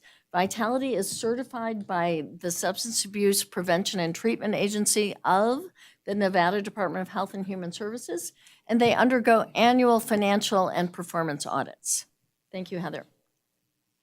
And just as has been mentioned, we have tried to do a lot of education to allay people's concerns. Immediately sent an email to the business neighbors. We want to bring our architect in to discuss sightlines and privacy. We have had one response from the dermatologist next door. We did an invitation to the community meeting, and that invitation, as you see it up there, it included a Q&A to address people's very reasonable concerns. There's the label that was on the envelopes. There's an example of the more than 50 doors, every house on Silver Oak Drive, everyone who signed a petition, houses on Cambria Loop or Cambria Drive. So again, 3 people came. I see one of the gentlemen here today. Only 3 came. A representative of the periodontists came. We really appreciate that. We had a good discussion, but with only 3 people. Thank you. Okay, let's get to finding number 5. So first, I want to say that throughout the appeals, as you are aware, the appellants contended that this facility would be more like a halfway house, or Mr. Hartman brought up the Mallory Behavioral Health Crisis Center. This is fundamentally wrong, and I am going to discuss code and statute, but what I think we can agree on is that what we're really talking about is function. So Vitality is in no way, and let me give you a little more explanation about why it's in no way a halfway house. And as I say there in the bottom left, but let me, if I can manage to work all the phone things that I've texted to myself. Okay, I've got the definition of a recovery house. So a halfway house was the former name in statute. AB 403 of last session changed the definition of halfway house and the terminology to recovery house for persons recovering from alcohol or other substance use disorders. And Madam, I have to say, I had planned a 24-minute, but with the response to, it's going to be a little longer. So much, thanks. Okay, so here's the definition of a recovery house. Recovery house for persons recovering from alcohol or other substance use disorders means a residence that provides housing and a living environment for persons recovering from alcohol or SUD, and is operated to, this is important, operated to facilitate their reintegration into the community, but does not provide any treatment for alcohol or other substance use disorders. This term does not include a facility for transitional living for released offenders. So fundamentally, recovery houses are about reintegration. They are about going to a job every day. They're about going out to visit your family. Vitality will be a closed campus with structured treatment. Now, I have up there on the right-hand side of the screen, and it has been contended that the NRS definition does not equal the municipal code definition. And I am not an expert in the municipal code. However, when Mr. Severin, the first attorney, gave the attorney representing Emerald Farms, gave a laundry list of what is in the municipal code definition, the only things that did not match with what Vitality does were dressing assistance and personal care. Yet, if Vitality was supporting someone who, for example, was in a wheelchair or had a problem with incontinence, they would assist them with personal care. But most of what was in the municipal code, as I heard him read the laundry list, and is very similar to what is in the NRS as a characteristic of a congregate care facility. And you see the comparison there on the left and the right.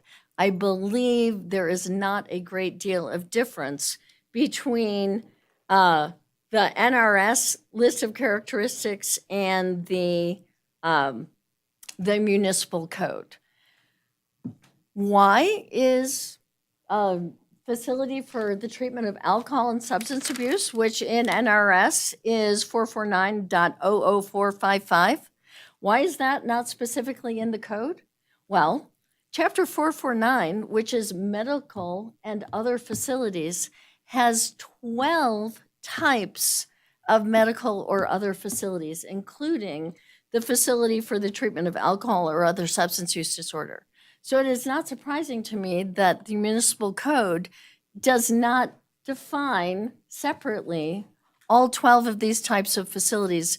And Madam Mayor, you brought up a good point about we have residential commercial, we have residential office, we have single family. Where would we fit these if we did have these 12 specific kinds? So it makes perfect sense to me that the plan, and we were following the lead of the planning staff. We did not have to prove, in our mind, we did not have to prove that this was a sufficient match for the congregate care definition. We were told early in the process by the planning staff that congregate facility for alcohol and SUD does not exist in the code. This is our best match. And in fact, there is precedence for Carson City, the Planning Commission, identifying an SUD residential treatment facility as a congregate care facility. This was most recently done on October 20th of 21. It may not have been in the record, but I went back through the notes of the Planning Commission to find out where precedent existed. And in fact, when the prior operator at 900 East Long first started providing treatment probably 15 years or so ago, that finding was probably made at that time also. Thank you, Heather. So going on finding number 5. We've talked about residential commercial. You see there part of the definition of residential commercial. All uses within the RC district shall be conducted within a building and aside from display windows be screened from view. Vitality matches. The medical campus. As you are all aware, Vitality requested and received an exception to the CCNRs that govern Vista Lane. And these are established by what is now referred to as the Carson Tahoe Regional Medical Center. We received the exception identified as a compatible use. We are honored by Michelle Joy's repeated support in communications to us and to you. And I won't read all of that except to say at the end that this Vitality's presence on the Medical Park campus aligns with the operational goals of the entire campus and is essential to alleviating these emergency room pressures. She had been talking about how the emergency room is housing people that could be better housed at Vitality after they do a request for admission. Thank you, Heather. So we feel that that is the evidence for finding number 5. And as you see, Vitality is healthcare. It is, in fact, medical care. We have an advanced practice registered nurse on staff that provides medical care when it is necessary. So there's some of the neighbors on Vista Lane. Thank you, Heather. So let's move on to finding number 2. Will this impact the peaceful enjoyment of the area and disrupt compatibility? So again, in the appeals, the appellant's assertions are based upon Vitality being a halfway house. This is, again, an inaccurate characterization. In the appeals, they claim unpredictable activity, in fact, highly predictable, ASAM 3.5 appropriate only, impact on emergency and police. We have Sheriff Furlong's statement. I will acknowledge that calls may have been made and they may have been a need, someone having a seizure, there may have been a need. It is claimed that the pedestrian activity, some claim excess, this will cause excess, and some claim pedestrian activity will be harmed. Nope, this is a closed campus. No pedestrians, no increase in pedestrian activity. Undesirable and loitering, we have the Carson Dental Arts evidence for how Vitality operates their facilities. Crime, again, we return to Sheriff Furlong's statement, but let us note also that in the last 6 months, 8 crimes were reported at Carson Tahoe Hospital. This is a 24-hour facility that was in the vicinity before any of the appellants arrived, or the appellants, not sure how you say that, arrived to their present location. So in summary, the project will retain the character and integrity of adjacent development and neighborhoods, both business and residential. Thank you, Heather. And there's some more peaceful enjoyment. There is the view across the fairway from 1625 Vista Lane. Mr. Hartman brought up in his appeal a concern about vehicular and pedestrian traffic. Again, clients arrive only at a scheduled date and time, one by one. They do not bring vehicles. They have no visitors during their stay, creating traffic on Vista Lane or in the neighborhood. The municipal code requires more parking spaces than there are staff members on each shift. It requires 11 spaces. We have 14 spaces planned. There is a maximum of 9 staff on a day shift. So parking and traffic will be minimal. In fact, less traffic than any of the neighboring businesses generate. Thank you, Heather. So that was finding number 3. Finding number 6, public health, safety, convenience, and welfare. Again, contentions are based upon an erroneous comparison. Again, Sheriff Furlong, no criminal activity with the current location. Carson Dental Arts confirms the same in Elko. Again, activity will be predictable, it's strictly controlled, and 24/7 supervision. One of the appeals, or maybe it was in discussion, brings up a concern that their business has controlled substances. Well, like its neighbors, Vitality has strict protocols for medication access. They receive a performance audit on this every year.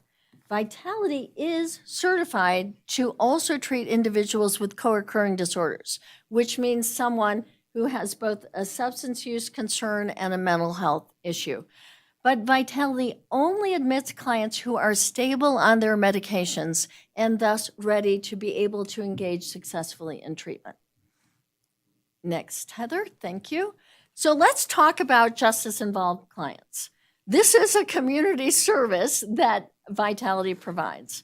So in any year, fewer than half of Vitality's clients who have been admitted after the rigorous screening are justice involved. In the years 2022 and 23, Vitality had a grant that allowed them to carefully collect data. And during that period, 34% of clients were justice involved. Again, they are carefully screened by the referring court or law enforcement entity and by Vitality for readiness, willingness, and safety. No one with arson, violence, or domestic violence is on their recent record is allowed to be admitted. These folks have an incentive to succeed. The alternative is jail. Success leads to a future of reemployment, reunification with their family. Elopements are very rare, and that is when a client, sometimes called a runner, decides, not for me, I'm going out that door. So when that happens, the runner moves quickly far away from the facility. Vitality does call the authorities immediately. They don't want to be anywhere near the facility. So Vitality notifies the authorities, notifies their lawyer if they have one, and a warrant for their arrest is issued.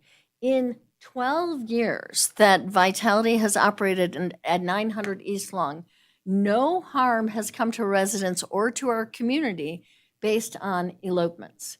Now, I apologize, but I got a lot to share with you. On the right-hand side, we've got 3 testimonials that I think are important. First one is from Vicki Reed, who is the admissions coordinator, and I'll jump to this statement. Our justice system involved clients have made mistakes. Well, they are just as committed to treatment as our self-referrals. They have made mistakes that are likely to have been caused by their addiction. We are getting to a root cause that causes problems in our community, and Vitality is helping address those. From Jody Miller, who is with Night Off the Streets, and I believe she is here this evening.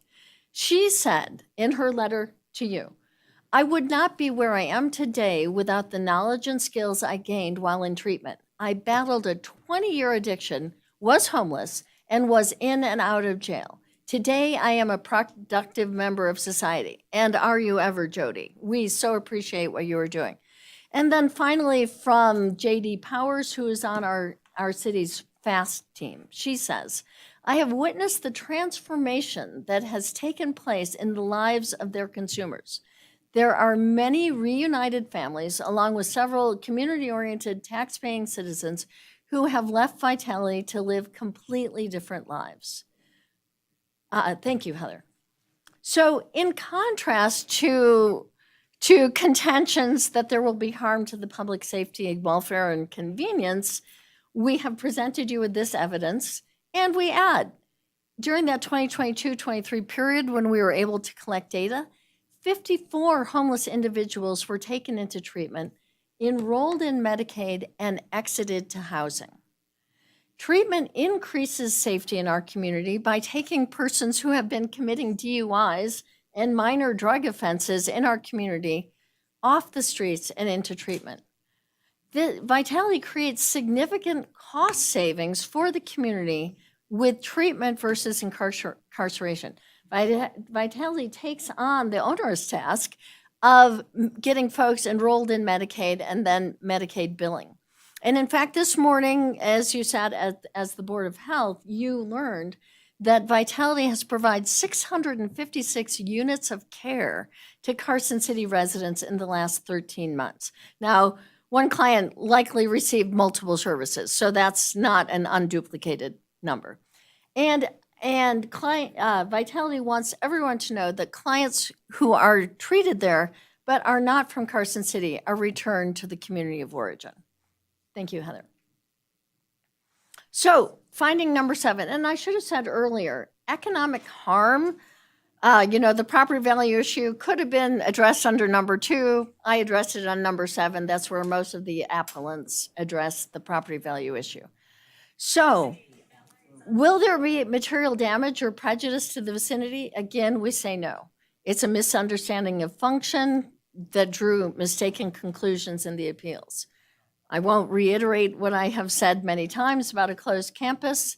And Carson Tahoe said there will be no impact to current, and they control to a degree the environment because of the CCNRs out there.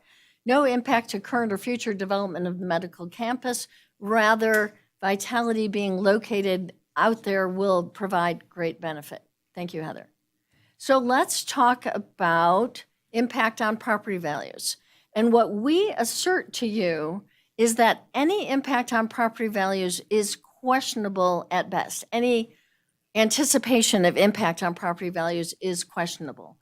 The appellants brought forward this 2014 study by LaRoche, Waller, and Wentland, and it found that a location of an SUD treatment center within a neighborhood results in an 8% decrease in property values. However, the way that they reported their results, they do not distinguish the impact of the 3 different types of SUDs that they studied.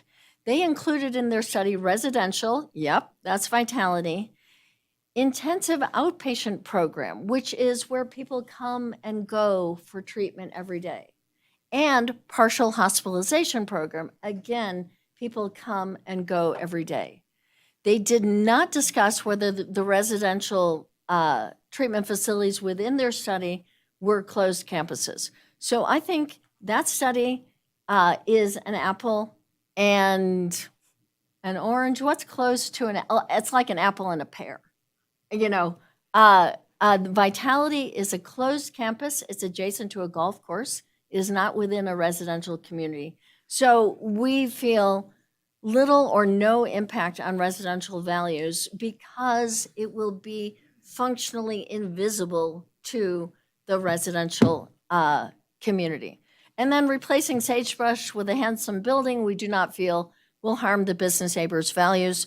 Already, Mrs. Cruson has told us there has been no impact to the customer base of her dental arts out there next to Vitality in Elko. We bring forward for your consideration, we put it in our packet, the 2018 study by Horn, Yoshi, and McLean. And they reviewed the 2014 study. They felt it was more appropriate, instead of the methodology in the LaRoche study, to use applied spatial difference indifference, SDD, an SDD model. They do acknowledge the property values in lower value areas to begin with, that treatment centers typically locate in lower property value areas where property values may be declining anyway. But their final conclusion is down there in the lower right.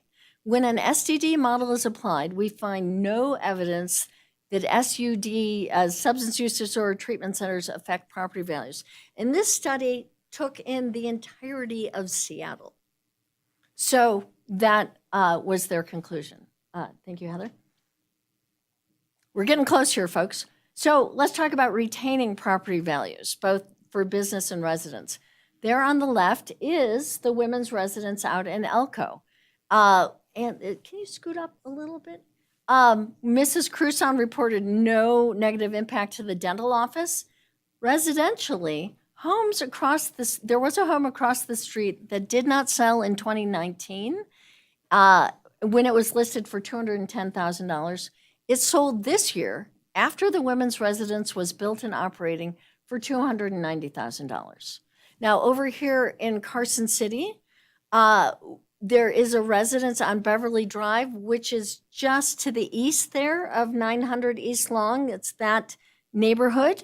The residence sold in 2016 for $150,000. Its current Zillow value is $343,000, which equals a 16% annual increase on average. Now, we know property values have been going up. I'm not saying presence of the treatment center caused property values to rise to that large degree, but we feel it represents no harm. Thank you, Heather. Mr. Hartman brought up, can't Vitality find an alternative location? Well, we have been on a quest, as you saw in a detailed letter from our broker, Mr. Douglas. Better part of 2 years searching, 10 locations seriously vetted, remodeling 106 East Adams. And yes, indeed, Mr. Hartman, when I pitched this to the legislature on April 11th, it had been our hope that 106 North East Adams would be the building that we would purchase and remodel. John Collins, cost estimator, gave us a $5.1 million cost to rehabilitate that building. It was simply too expensive. We examined, and glad to say, I have kept Dan Olson, who's my taskmaster within the governor's finance office, fully apprised of the change in the forced change in our plans. Leasing was, options we looked at were too short-term and would result in no permanent retention of the treatment beds, which is why the governor and the legislature granted us the ARPA dollars to begin with. Only Vista Lane has been shown to be viable after a lot of searching. The great thing is Vista Lane is outstanding for its contribution to reducing the stigma associated with seeking substance use disorder treatment. Thank you, Heather. And this is just a little more what I just referenced. The pandemic created opportunity, created ARPA. Carson City, like Elko, is willing to use some of its funds to support this work. The governor, IFC, same thing. And ARPA comes with big old deadlines, which is this December 31st. Thank you, Heather.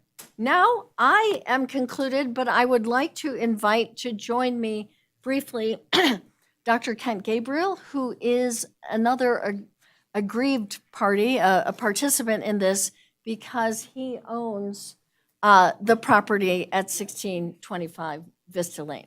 So, Dr. Gabriel, come. Thank you, Ms. Adler. Good evening. I'll try and make my comments summarized here because I know we've had a late evening. I want to speak from the perspective of being the property owner and also a member of the medical staff. I've been a past chief of staff at the medical center. Sorry. Yeah, thank you. So I'd like to speak on behalf of my role as property owner and as part of the medical staff of the hospital. I'm going to truncate the community needs for this facility because you've heard plenty of statistics about that. I do want to bring up a little bit of the historical perspective on the location of the medical center and the city's role in that decision. Vitality Unlimited is a proven and valued community partner for Carson Tahoe Hospital. We rely on them heavily for discharge planning and from our Mallory Crisis Center and from inpatient behavioral health. We're coming up on the 20th anniversary of the hospital's expansion and relocation from the Fleshman location to its current location. The city, I was involved in part with some of the governance of the hospital at that time, and we looked at several locations throughout the city. And the city planners wanted us to locate at the current facility despite, some challenges at that location.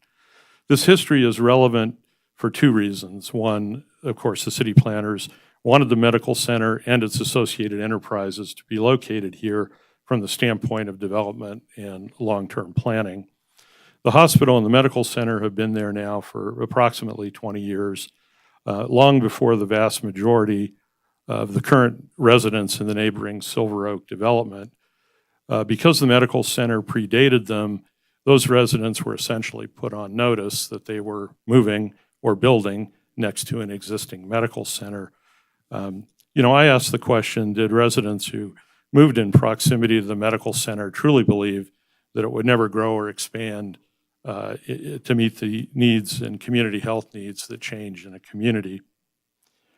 Michelle Joy, our CEO of the health system, reported to the Planning Commission at the previous meeting that our long-range goal is to relocate behavioral health, acute care, adult and pediatric inpatient psychiatric services, and crisis management and outpatient support into a healing hub on the current medical campus.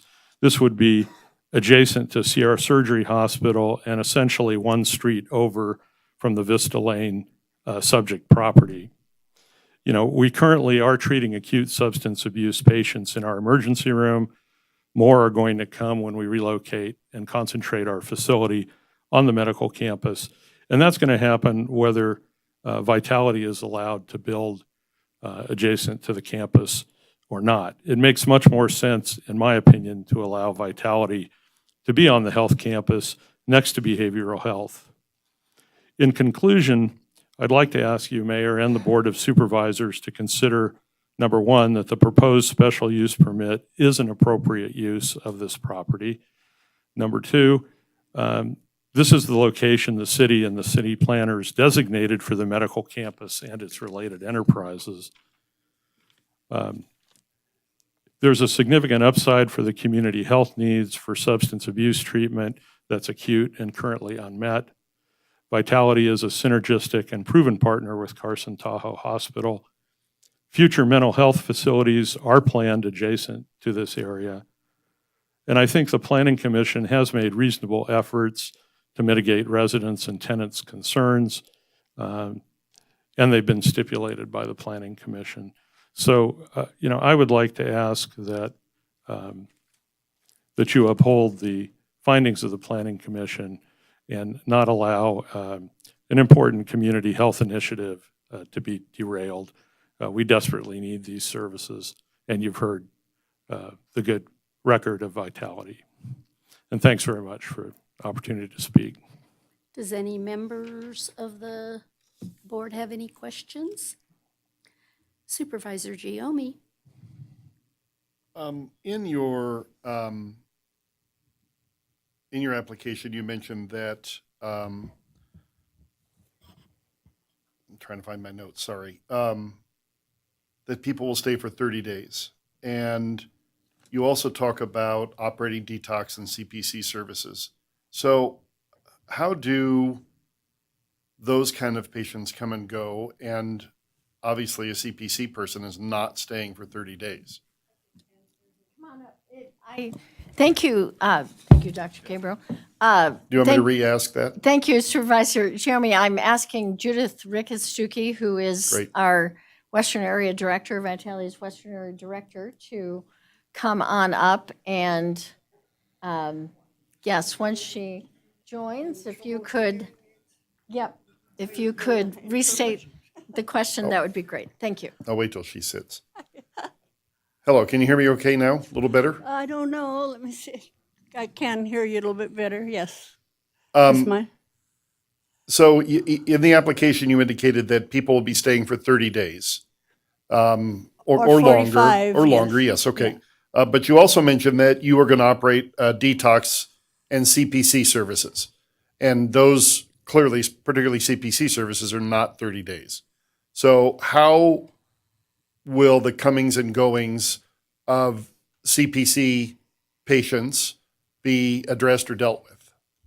well, we haven't had many, as you've seen in my report this morning. That's been greatly reduced, but that was a service we offered to the sheriff's department, that if they needed to bring someone in that just needed a place to stay, they were intoxicated, they hadn't really committed any crimes, then that's civil protective custody. We kept them. They were dropped off by the sheriff's department.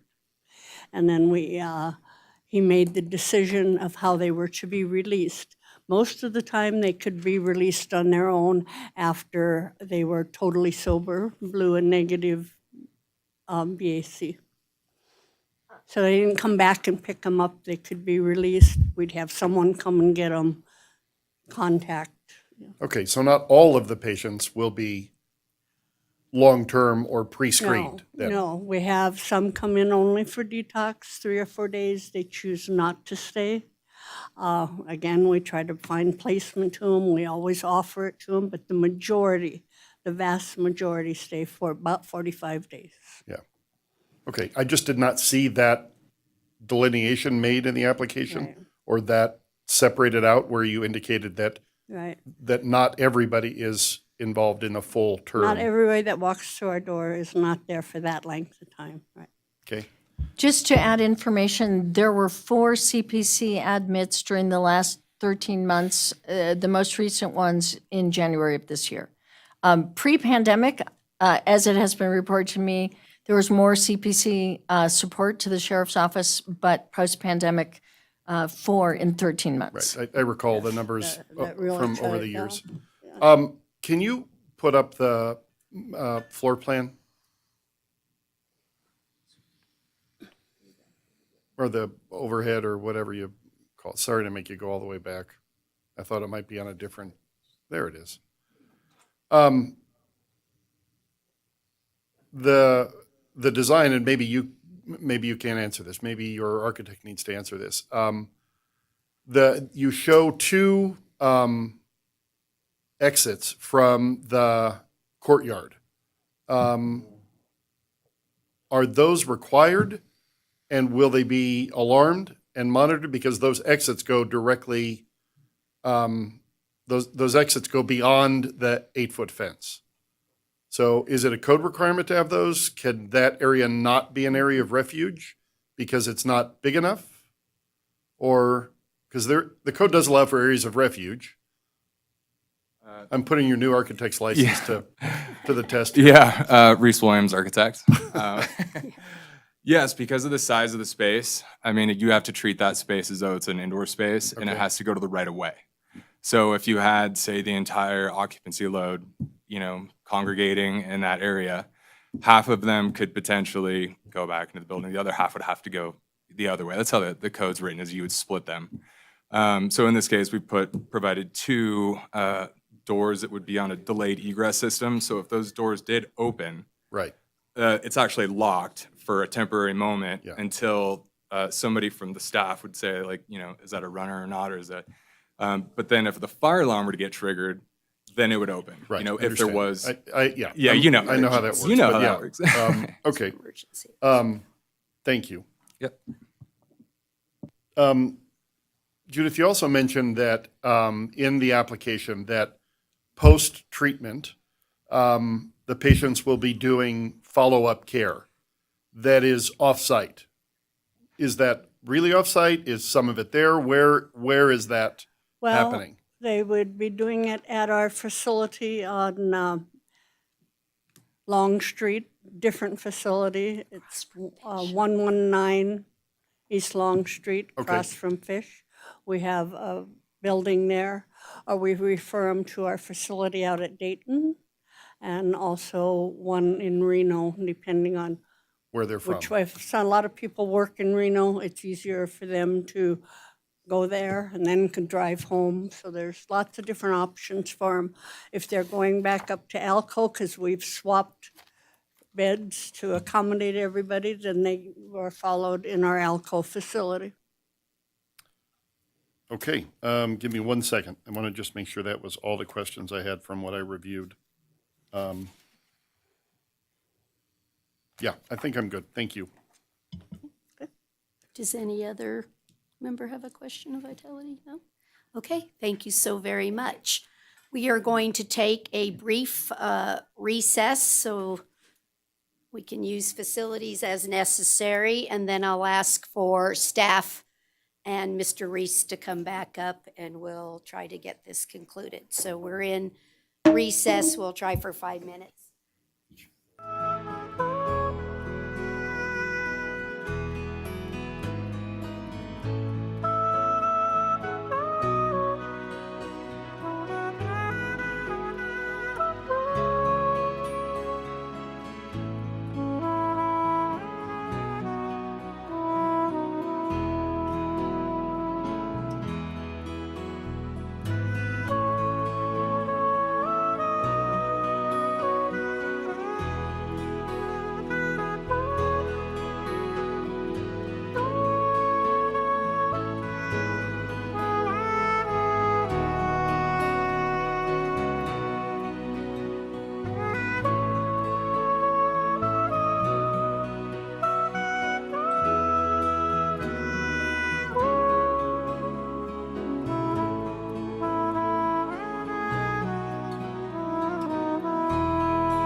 call us back into order, and I have the staff here. So I want to talk, excuse me, thank you, thank you. I want to talk about both sides of the issues, because that's what it really comes down to now. So you have heard the appellant side of the issues, you have heard the applicant's side of the issue. And what I really want to focus on for me right now is start with the methodology that you came to determine that it was congregate care.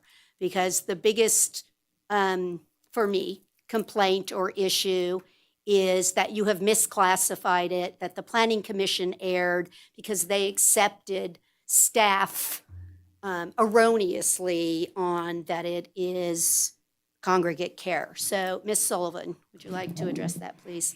Thank you, Mayor. Hope Sullivan, Community Development Director. I'd like to just state some other things really briefly for the benefit of the record. One, I am not a member of the Planning Commission. Mr. Hartman indicated I was. Mr. Hartman indicated I voted during the Planning Commission meeting. I did not vote during the Planning Commission meeting. I am not a member of the commission. I had no obligation to recuse because I'm not a member. Mr. Gilman talked about the methodology for determining use. I'm going to agree with him. The first thing you do when a project comes in is say, what's the use? And often we have to talk about it to try to figure out what the use is. And then we look at the use in the context of the code. But we are independently determining use. To be honest with you, I didn't know what Vitality did. I heard this thing called Vitality was coming in because they were going to relocate. And I remember saying to Heather, what did they do? I had no idea. So we looked at what their functions were, looked at the code, and determined the use. That was done in a vacuum, exactly as Mr. Gilmore suggested it should be done, because he's right, you should. That's the first thing you do. What is the use? It's not that you're for it or against it. You have to start with what's the use. Then once you know what your use is, you can look at the procedural due process. And that's exactly what we did. We looked at the use, we looked at the code, and once we decided what the use was, so you decide your use, then you look at the code to figure out procedural due process. I also agree with Mr. Gilmore that a mistake does not set precedent. There was not a mistake. In 2021, the use that was allowed, I forget what it's called, community counseling, it's essentially practically identical to the use we're discussing this evening. And the interpretation and the approach to the use interpretation was identical. Nothing has been prejudged. The Planning Commission analyzed this project against the findings of fact. No one made a decision in advance. The listing of uses, Mr. Gilmore mentioned that when you look at the list of uses, which is not definitions, definitions is 1803, list of uses is 1804. It says congregate care / senior citizen home. That does not mean that congregate care has to be a senior citizen home. What that means, and this board may remember, we had something recently with the Title 18 update where we wanted to include heliport. And when I had a staff member include it, she accidentally or erroneously wrote airport / heliport. I said, oh no, those are very different uses. We have to separate them. When this says congregate care / senior citizen home on the listing of uses, not definitions, it means treat the two the same from a procedural due process perspective. It does not mean the definitions are identical. That's how you interpret the code. There's been a lot of discussion about terminology.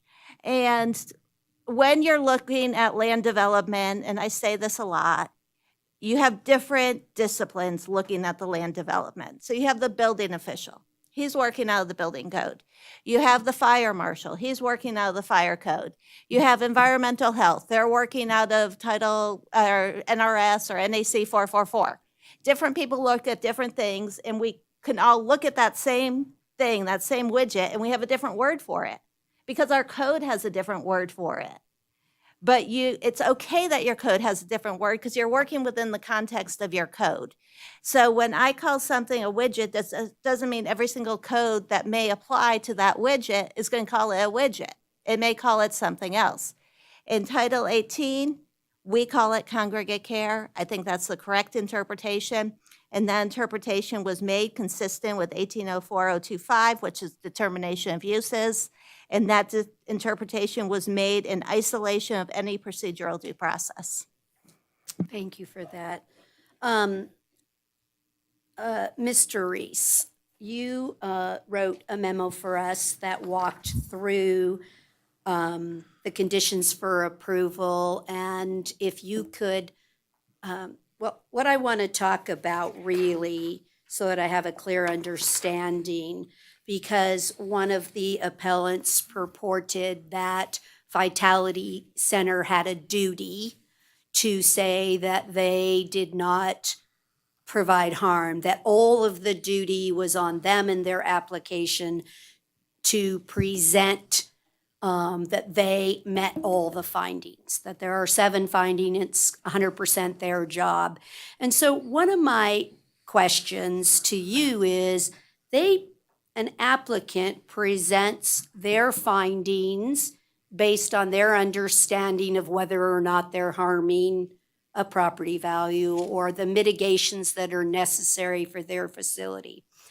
But they purport that they have to do all the evidence, all of the stuff, and make all of the proof, and that the neighbor had no duty at the planning commission or anywhere else to say, oh, P.S., I need a mitigation for noise, fumes, windows.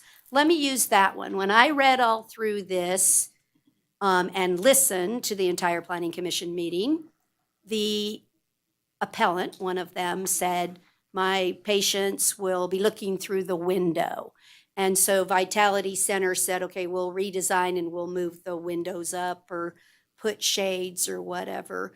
So I really want to understand, is it that all applicants for special use permits are supposed to know every single potential need for a mitigation? How is that knowingly possible if people don't share their concerns? Or I'm just trying to understand. Sure, Mayor. This is Todd Reese, Deputy DA.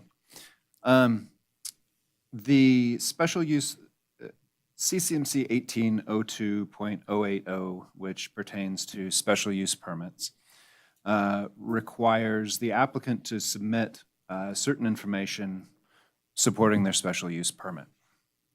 Then the director investigates each application to assure that the proposal is consistent with the requirements of the zoning code. And then the planning commission holds a hearing.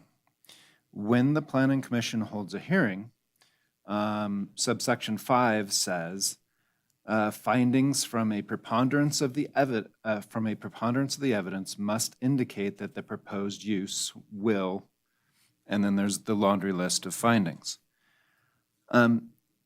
There's nothing in the code saying specifically that the applicant has to submit themselves all of the information required to make those findings.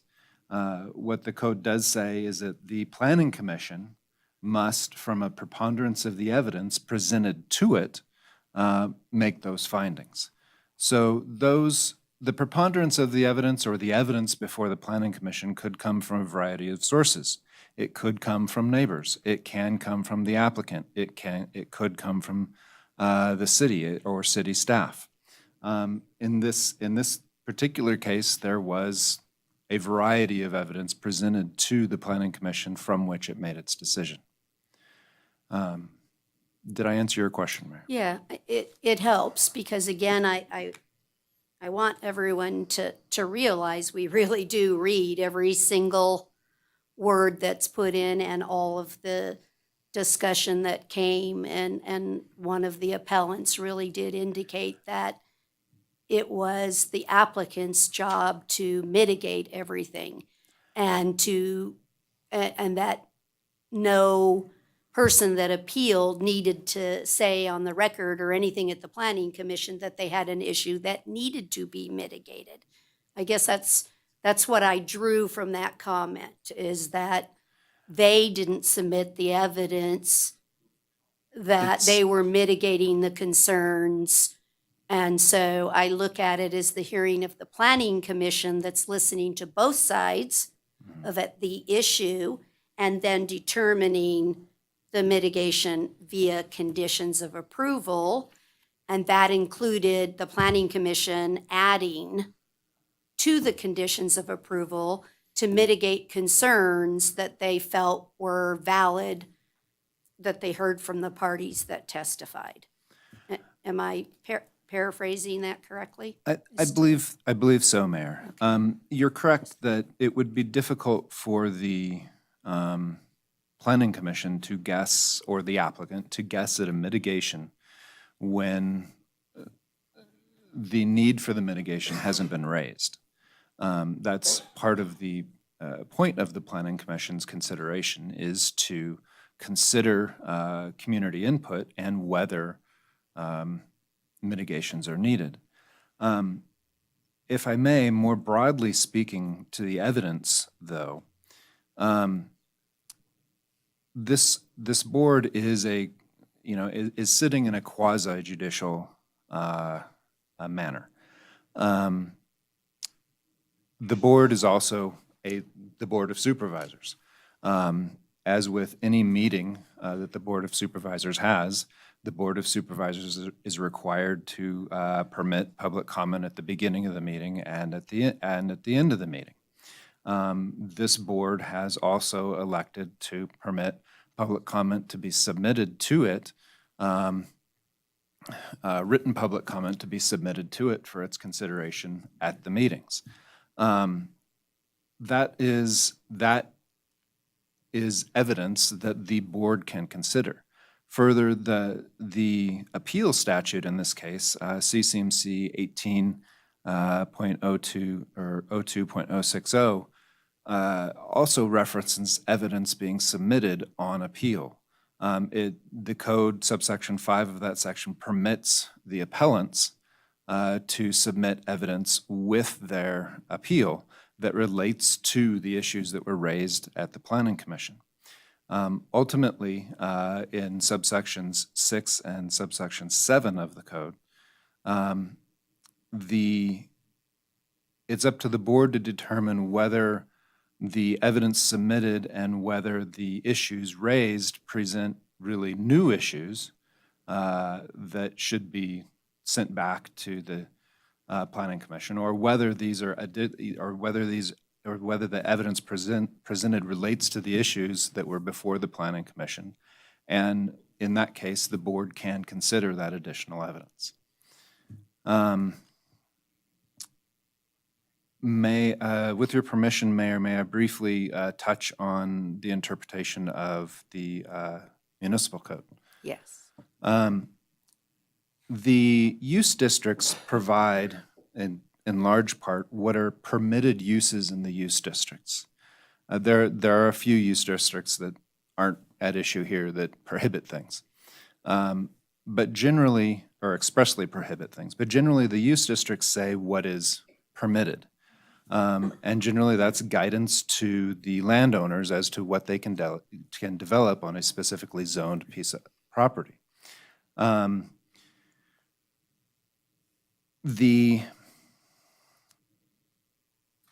use districts don't state every possible use, nor I think could they. Uses are continuously being invented and brought forward, and I think it would be an impossible task for this board to specify every possible use that could ever possibly be invented.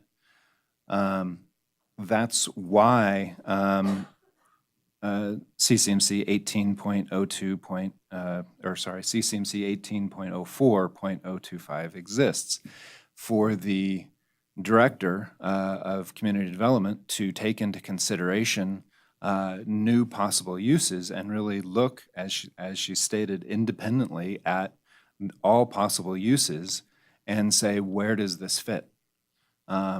Sometimes it fits in industrial, sometimes it fits in commercial, sometimes it fits in residential, depending on the on the specified uses that are already in the code. The director has the directive to determine what is the most similar use. The appellants have pointed to a halfway house, residential halfway houses. In the Carson City Code, those are in the definitions. Those are deemed a single-family use. Those can, if they're under 11, I believe the code says under 11 people. If you have a halfway house with under 11 people, as you don't need a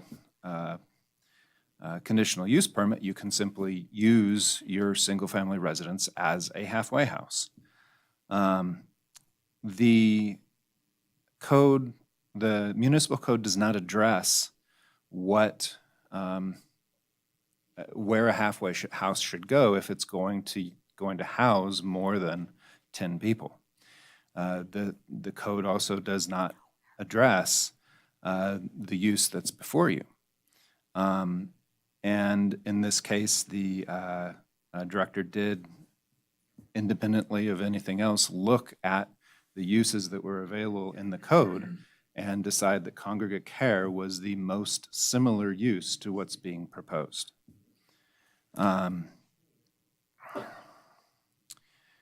Many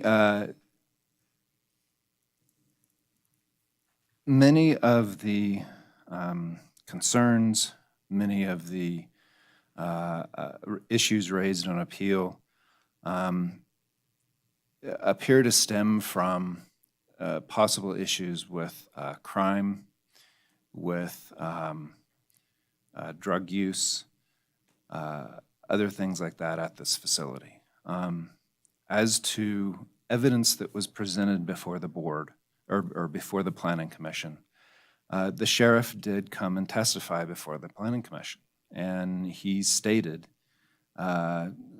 succinctly, I think, we simply don't have an issue with the Vitality facility. So to the extent that there is, that's the evidence that I would point to supporting the fact, that supporting the Planning Commission's decision that this won't have the feared impact on the community. Are there any other questions I can answer? Does any other member have a question? Supervisor Gioni. I guess I disagree with the mayor a little bit. And maybe it's just a matter of your statement of your answer to her question. But I feel like while some of the appellants stated that the applicant has the burden of proof, I guess ultimately, and maybe this is what you're saying, and I just interpreted it differently. Ultimately, the Planning Commission has the obligation to meet the required findings. Whether those findings are met directly by the applicant or through another means that they hear. But ultimately, the findings have to be made, and the applicant certainly has an obligation to present information to support their cause if they're interested in getting the special use permit, right? I mean, so it's... I agree with both your points. Okay, okay. The applicant... Then I guess I don't totally disagree with the mayor. The applicant does... We agreed there. Yeah, I guess what I'm saying is it's, to the mayor's point, it's not as simple as saying it's all on the applicant. The reality is the burden is on the Planning Commission to make the required findings, and ultimately on this board now in an appeal to make those same findings or assume that the Planning Commission did not err in making the findings, probably Correct. more appropriately. Correct. So to that end, one of the things that we are to do here is to look at evidence that is presented that may not have been available at the Planning Commission meeting. Mm-hmm. So the applicant stated that they were not able to present some of the information they presented here today. So in your mind, does that qualify as evidence that was not available, not materially available? Otherwise, why would we be allowed to consider the evidence that was presented? Sorry. I'm going to answer that in two sections. Okay. Whether the evidence,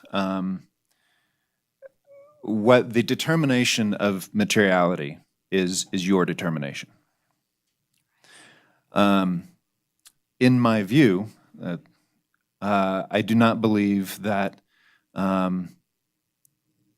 I do not believe that the evidence would warrant being sent back to the Planning Commission, because I believe that the evidence that was presented today was, in all respects, substantially presented to the Planning Commission as well. Okay. We're just doing questions specifically to Todd and his component, right? Not just broad. Right We- now, you should handle the ones you have for Todd. Perfect. I think,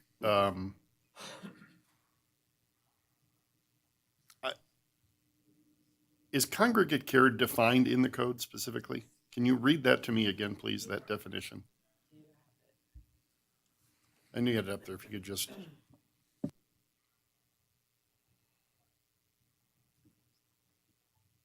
If you could just leave it there, I'm good. You can go on, Lori, to someone else if you'd like. Okay. There is Supervisor someone White? else. Thank you. In regards to this discretion that the director has defined the closest fit, how wide is that discretion? How perfect does that new definition, if that's what you want to call it, have to be? How close do they have to come?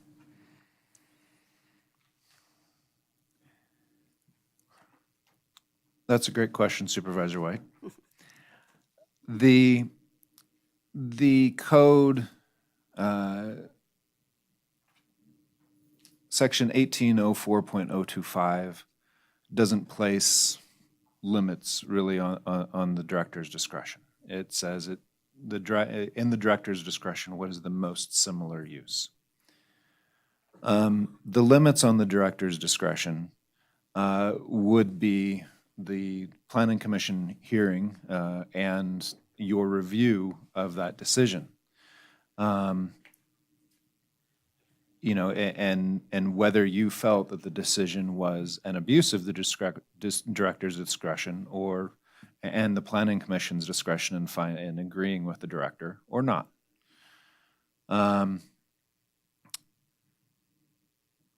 I believe you had a second part to your question. Could you repeat that for me? Just how close do they have to come to being a perfect fit? The code says a similar fit, a similar use, I believe. If you'll bear with me, you have it.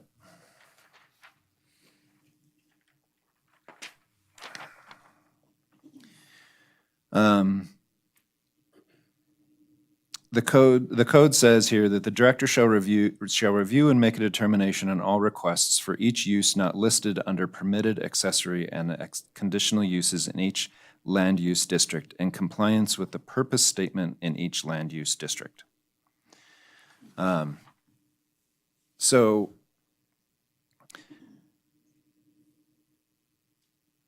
practically speaking, the director is looking at the uses that we have and the purpose statement in each land use district and determining where the new use should fall. And she can do that by looking at the existing uses and determining what uses are similar to the proposed use. And again, that can be considered by the Planning Commission and considered by this board. The code doesn't require it to be identical. The code doesn't require, otherwise it'd be stated as a stated use in the code. But considering the purpose statement of the use districts and the uses that are in the district, the director should, the director's discretion is to determine where it best fits. Thank you. Can I ask a question related to that? Certainly. If, this question's probably for Hope, when you came up with this definition, did you look at the code and the zoning districts broadly, or did you just look to see if it fit within the zoning of RC? In other words, they said, this is what we do. You open the code book and you go, sorry, that only fits in zone or district XYZ. Or did you just look at the property that was zoned and see if this would fit? I don't pay attention to the zoning. What I do is I look at, somebody describes the use, and it's something we do a lot. People will come in, and a lot of times we have to say, can you give us a floor plan? Because we don't know what to call it. And we have to figure out what to call it, and we do that all by itself. We're not looking at the code. We pretty much know what uses are listed in the code, but we're not looking to see, well, where would this fit, or could we make it fit? We just by ourselves say, what do we call it? That said, kind of following up on Supervisor White's question, but I'd like you all to know this, sometimes I can't find anything. For example, we've had a handful of times where people say, I want to have a venue where we can have a lot of food trucks, and it's permanent, and it's a permanent place where you have all these food trucks that come, and people come and sit at picnic tables and go to the food trucks. I don't have a use that describes that. A restaurant's a bit different than that. So I have the authority to say, well, I can't call that anything that's in our code. We're going to have to amend it. Or I can get a go-kart track. That's not in our code either. But I'll say, well, that's kind of like a bowling alley. People go in there, they recreate. So I'll call it a bowling alley, and we'll subject it to the same rules as the bowling alley. So we actually look at the use independent of anything else. Thank you. Okay. So what I think would be appropriate, unless you all see this differently, I would like to go to page 545 of your packet. Oh, I'm sorry, did you just now put that up? Supervisor Horton, sorry about that. Just very quickly, Todd, to make sure I understand you, the director's discretion is extremely broad. Is that correct? Would that be a correct statement? In representing the Planning Commission, I would say yes. There's nothing that I could find in the code that limits the discretion, but the discretion is subject to the Planning Commission's review and the ability to make all the findings. And of course, is subject to this board's review on appeal. Thank you. Okay. So for a potential orderly way for us to discuss and move forward with this, my thoughts are that in Mr. Reese's memo, 545, simply, well, let me, while you're getting there, just remind everyone, all of us too, what the actual standard of review is for an appeal. Because I think it's important that we recognize it is a decision is whether or not it is an abuse of discretion. And that is often described as an arbitrary or capricious decision, which is a decision that is without any grounds for the decision. So I need to be clear with you, it's not whether or not we would approve or disapprove of the facility. It's the job of the Planning Commission to make the initial review, and then you can appeal it if you think they did an abuse of power or something was arbitrary and capricious. I know this is going to be difficult for everyone. I know each and every one of you fully believe everything that you've brought forward, and that evidence is near and dear to your hearts. Every single one of you, I believe, is telling the truth. I want to make that statement. You're telling the truth from your perspective, your thoughts, your beliefs. So our job here, though, is to weigh what the Planning Commission did and say, did they ignore something so vital that was there for them, and how in the world could they come up with that answer? Right? And so what I just want to let you all know that it's a different standard of review. So while we see pleas from all sides, we see on the vitality side that people say you got to approve it, mayor or board, because we need the service. We see on the Silver Oak side, please don't approve it because we're afraid of what's going to happen to our property values. And well, and you generally have fear that your way of life is going to change. So again, I think that all of those things are true to you. They are true to you. But what we're going to do now, I hope, is to actually go through the appellant's items and determine whether or not the Planning Commission erred in what they did for that item. So what I'm going to indicate is the emotion of this project will not be considered, because that's not what this review is about. So I just want to caution all of that for all of us. So I thought if we went to page 545, Mr. Reese has, excuse. I apologize, Frank Gilmore for the record. Before you begin your deliberation, I feel like it's important to correct the integrity of the record. And I will just simply cite that the burden language is with respect to the the mayor's question is actually in the code. It's subsection, it's 1802080 5 sub H. Right below the 7 factors, the 7 findings that the commission must make. The 8th finding says the applicant for a special use permit shall have the burden of proof by a preponderance of the evidence. And then the remainder of that section explains the burden that the applicant bears. And I felt like there was maybe a mischaracterization of what the code actually says. So I just wanted to correct the record. That's it. Thank you. Thank you. Okay. So, and if either of any of the 3 appellants disagree with something here, or you think a point is missing, I'm looking at Mr. Reese's memo, which you all have, right? Okay.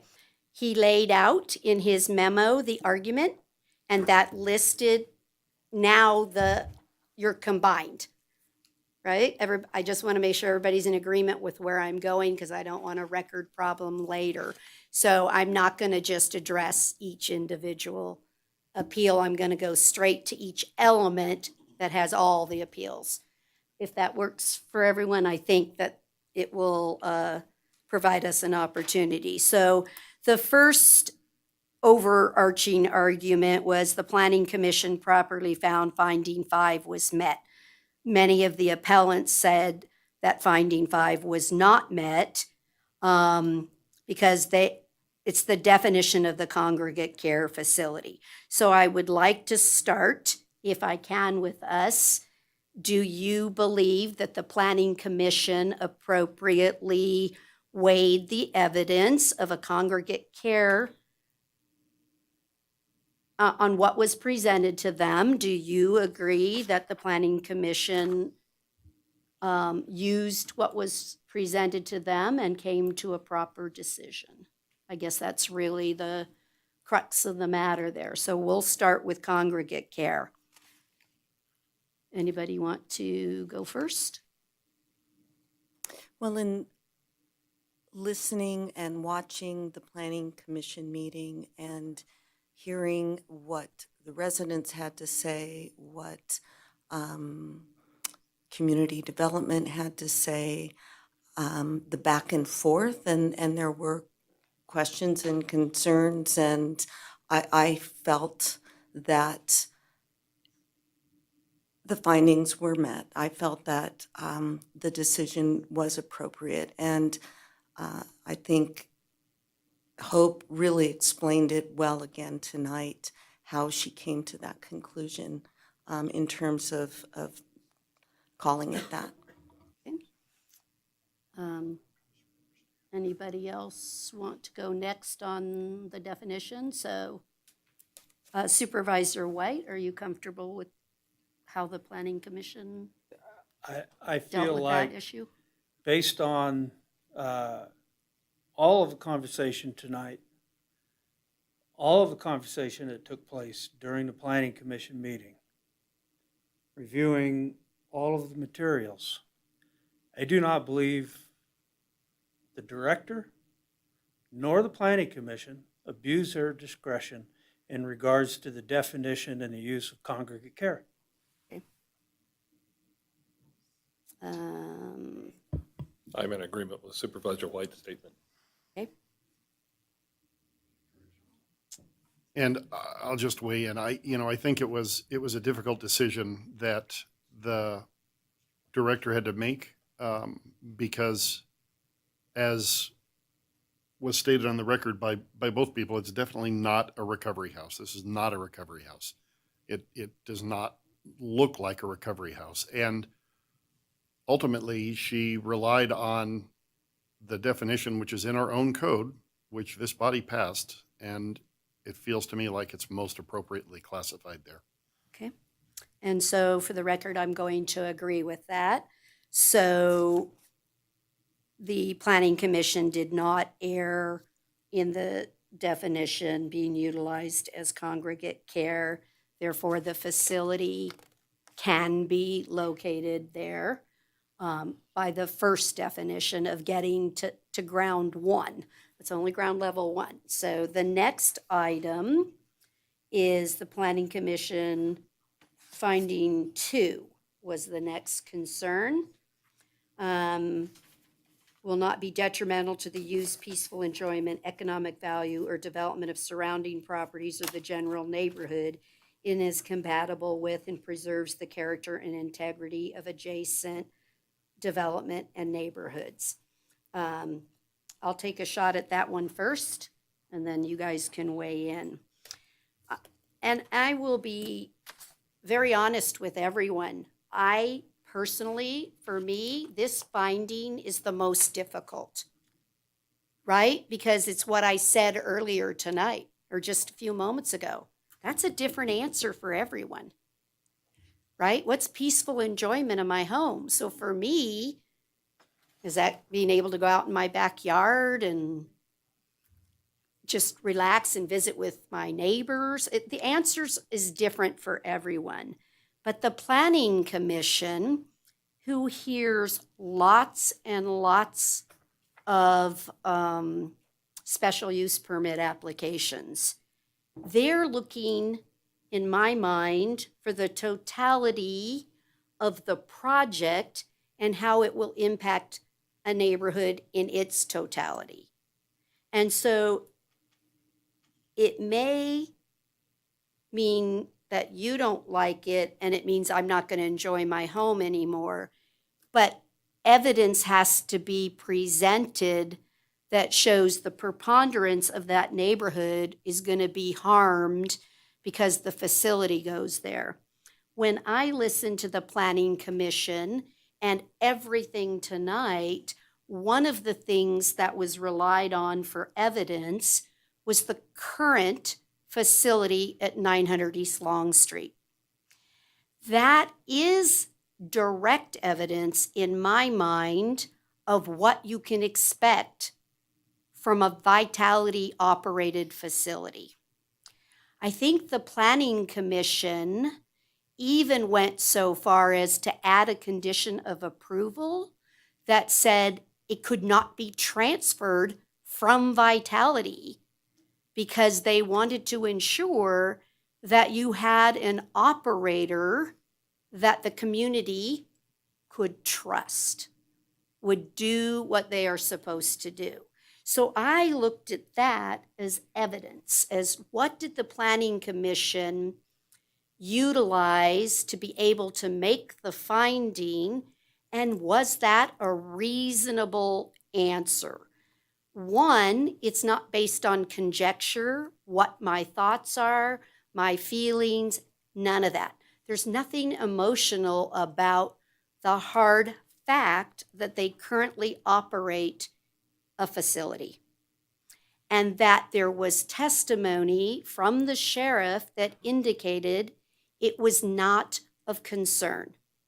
And therefore, the thought of crime cropping up or happening because of this facility, there was no weight or evidence brought forward to say that. And so I don't think that the Planning Commission erred in finding number 2 because they relied upon the current facility and they added a condition of approval, right? They even went so far as to add that they can't transfer this. So a bad actor that might be out there and won't run the facility the way that Vitality does, that the assurance that it will run well, it can't even transfer. So I think that shows me that the Planning Commission did consider the neighborhood and the issues and that it was compatible. I think they took into consideration issues that were brought up by the hospital of what that campus is going to look like as the hospital is developing, what they're going to be adding, and that they took all of those aspects into consideration. And what I can't do tonight is say that the Planning Commission came up with an arbitrary or a capricious decision.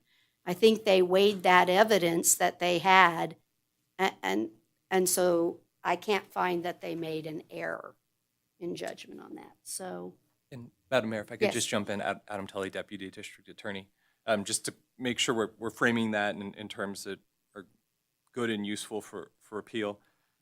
You're looking on factual findings for substantial evidence. So you're looking at the evidence that the Planning Commission had to ensure that that a reasonable mind would accept that evidence to support their conclusion. You don't want to reweigh evidence. You want to look at what they had in front of them and which was ensure that a reasonable person could have reached the same conclusion they did based on the whatever evidence they had in front of them. Does that make sense? that's what I just did. Yep. I only talked about the evidence that the Planning Commission Perfect. had before them, which was, thank you. Are you talking to everyone? Oh, okay. I was like, I did only, sorry. I just wanted to frame it for the board okay. entirely. And yet, I appreciate that. we have had evidence presented today by statement that But not we'll handle that everything. last. I'll handle that last. Let's Well, go, if it's material to a finding, how, I'll get to that last, I promise. well, I promise we're going to get there. Okay, so we're starting with, again, the Planning Commission and the information that they had. So I want to, one thing at a time, and then our final discussion will go to any other evidence that may change your mind that you're concerned about. So, anybody else want to talk about finding 2 with the Planning Commission, whether you think they erred or not? Supervisor White. Again, looking at all of the evidence, what was presented and in front of the Planning Commission was the fact that this location is within a medical campus. It's adjacent to a recreation facility and in close proximity to a residential development and public property. Planning Commission spent over an hour and 40 minutes. Tonight, we will be north of 3 hours, considering testimony and robust discussion revolving around community concerns, including, but not limited to such things as neighborhood safety, current and proposed facility operations, including security and conditions to retain a comfortable neighborhood. I think the Planning Commission did not abuse their discretion. Ms. Schutte, Supervisor Schutte, excuse me. I agree with Supervisor White in looking at the totality of the project and even just looking at finding two compatible with and preserves the character and integrity of adjacent development and neighborhoods. It's a medical campus as well as there's neighborhoods, there's the golf course. I think the totality of the project, the finding is met. Thank you. I concur with Supervisor Schutte. I have nothing that would change that. Let's move on then to C, which is finding number 3, that the proposed facility will have little or no detrimental effect on vehicular and pedestrian traffic. Anybody? There was no error by the Planning Commission on the vehicular traffic. I don't think I need a lot for the record there. It's not an in and out facility with a bunch of traffic. That's not the type of facility. So I can't find any error there. Well, let me say this one. Does anyone find an error in the pedestrian traffic? No. Anyone? No. No? Okay, so that's not a problem. Okay. Then we'll go to D. Finding 6 requires the Planning Commission to find that the proposed facility will not be detrimental to public health, safety, convenience, and welfare. Does anyone want to start with that one? You want to try that one? Yeah, Okay. so this is the one I'm struggling on. I don't think, if we're confining our comments to everything that's happened to this point, then I don't have an issue with that. Okay. If we're going to talk about what we heard here tonight, I will have comments about Okay. this. We'll get to that. Yep. Yep, no, that's fair enough. I don't find that the Planning Commission made an error in their discussions that night. Their review, I think, again, they added a condition of approval that to mitigate that from the concerns that some of the neighbors had brought up. And we can discuss this later too, but the Planning Commission, I believe, listened and added a condition of approval that dealt with a wall at the courtyard. Am I correct? A wall at the courtyard? That's correct. Okay, so I see again that the Planning Commission did indeed listen to public comment and concerns and added the mitigation. And therefore, I don't see where, and based on the sheriff's testimony, again, I think they considered those, they took them into consideration, and it was not arbitrary or capricious with their result. I agree. Between it being a closed campus, the sheriff's testimony, and, people, they can't have visitors, all of that. I believe that the Planning Commission, they did not abuse their discretion. I would agree with Supervisor Schutte. Based on all of that information, most particularly from Sheriff Furlong, I do not believe the Planning Commission abused their discretion. I agree. Okay, then we have E in the letter, which deals with finding number 7. The proposed facility will not result in material damage or prejudice to other properties in the vicinity because of proposed mitigation measures. So does somebody want to tackle that one first? Oh, sorry, I don't need to raise my hand since you called on me. This is one of the ones that I struggled with in terms of trying to, determine materially whether the information was presented. And, I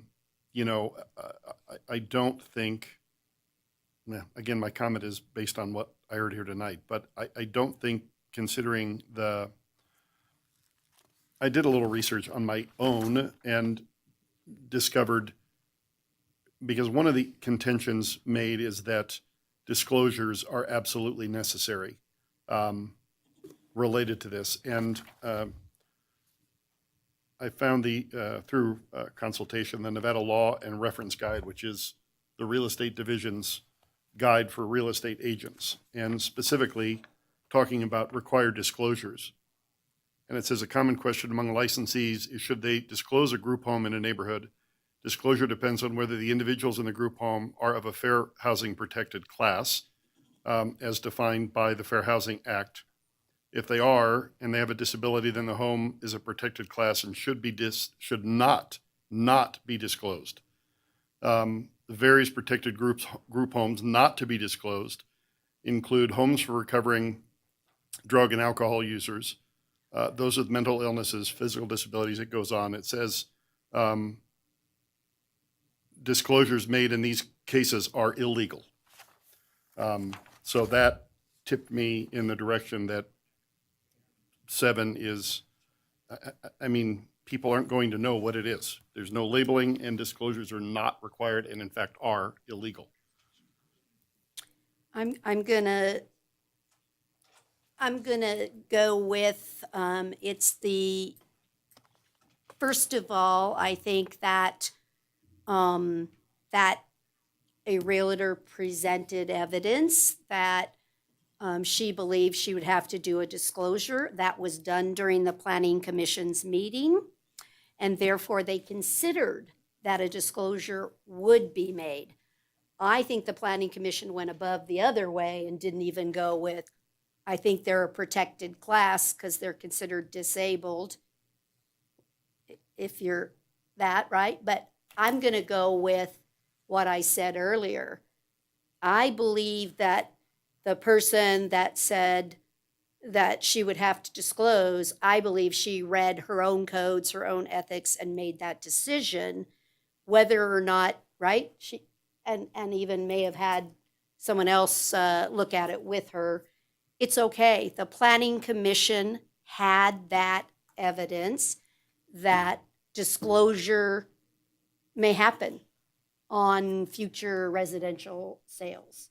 And they still determined that it was not substantial enough, or the evidence was not enough to make them indicate that the facility should not. So I want to go with both ways, both yours, that if indeed they're drug and alcohol and declared disabled, there is codes that say you can't disclose it. However, I also want to say the Planning Commission did listen to the fact that disclosures may be made, so they took that into consideration. And so either way, I know I hate to say two things can be true, but I'm going to go with that. And the Planning Commission did not err because they took it into consideration.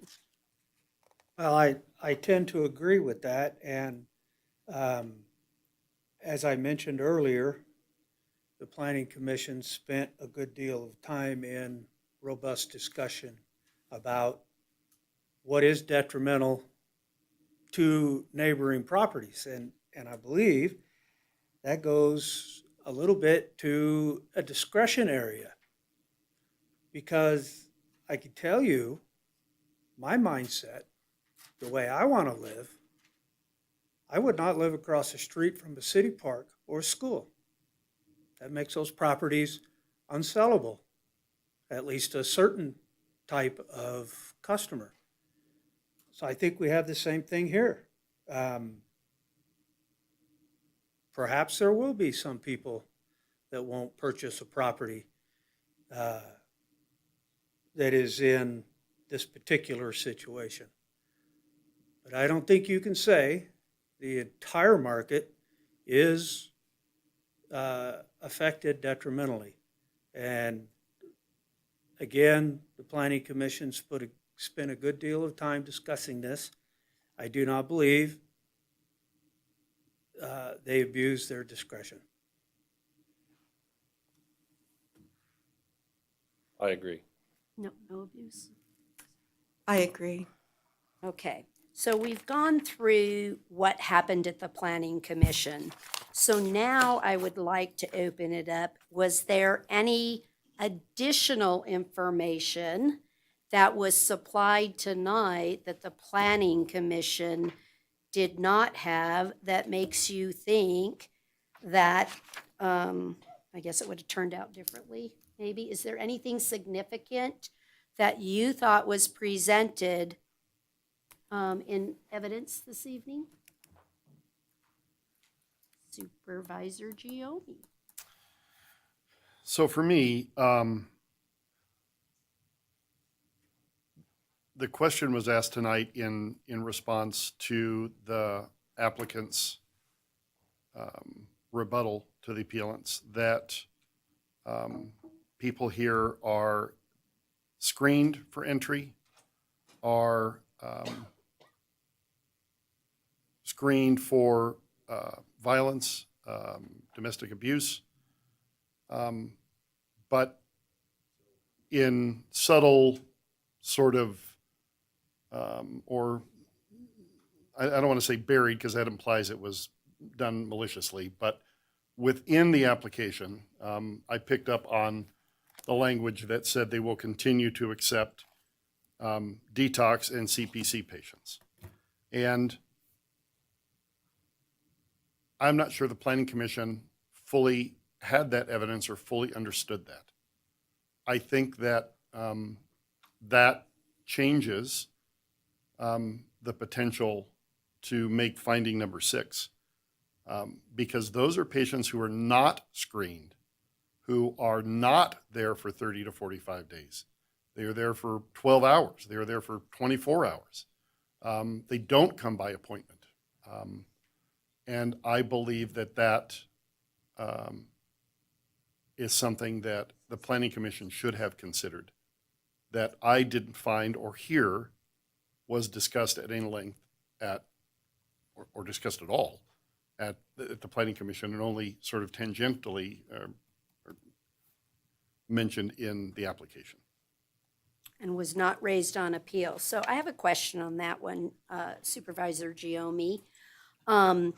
So the issue was for CPCs. Are you suggesting that you would write a condition of approval that says they can't accept CPCs because that would change your whole focus of that facility, that's a I'm saying that detriment to the? that's something that I would recommend get referred back to the Planning Commission for. Do No, we have the ability to add a condition? Yep, we certainly do, right? We can add modify conditions, add conditions, delete conditions. You can, yes. Yes. Yep, that's within our authority. Yeah, then I could not, I mean, if we're talking about that, based on the new evidence, I could not make finding number 6 without that. I mean, because the whole concept of the safety component of this is that it's a closed campus, that people cannot leave, that they're not just willy-nilly dropped off, that they're screened when they come in. And if they're going to continue to accept CPC and detox patients that just, pop in when the sheriff drops them off, and I recognize now, I'm making this comment as sort of a judicial position, but also as a board member, I'm fighting against myself here because, that this is a detriment to the community that we're going to take this away if we do. But I can't make that finding given everything that's there. It's enough of a concern to me that I could not make that finding given that new evidence. So I would Like to add a accept condition? a condition. Mhm. Beyond that, I don't see there's been any throughout this abuse of discretion, but that I feel is new evidence that was heard today that was not considered then. I'm willing to take this on discussion, Ms. Adler. We never add conditions without discussion, because certainly not going to add a condition and I'm going to say you won't mislead. We have 4 CPCs in the last 13 months. 13 months. So would Vitality be willing to accept a condition that you will not do CPCs at this location? Yes, Sarah Adler again for the record. I just want to discuss the distinction. Certainly, Vitality would consider the condition of terminating CPC service to the sheriff. The Supervisor Giomi also mentioned detoxification services. And as Esther Quillisi and Judith Ricketts-Stuckey just confirmed to me, detox is most often the beginning of a continuation of the residential service. Folks come in and they need to experience detox for a few days so that their brain and their body can then partake of the counseling and the treatment. So it would not be possible to act as a residential gonna treatment detox, facility right, in their by 30 eliminating days. Yeah, I detox. Yes. So Gotcha. if that's the case, then how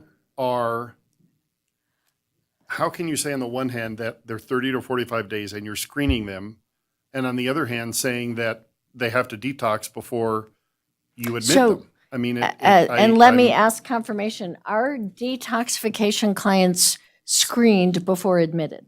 Yes. Yes. Okay. But CPC is not. Right. It's okay.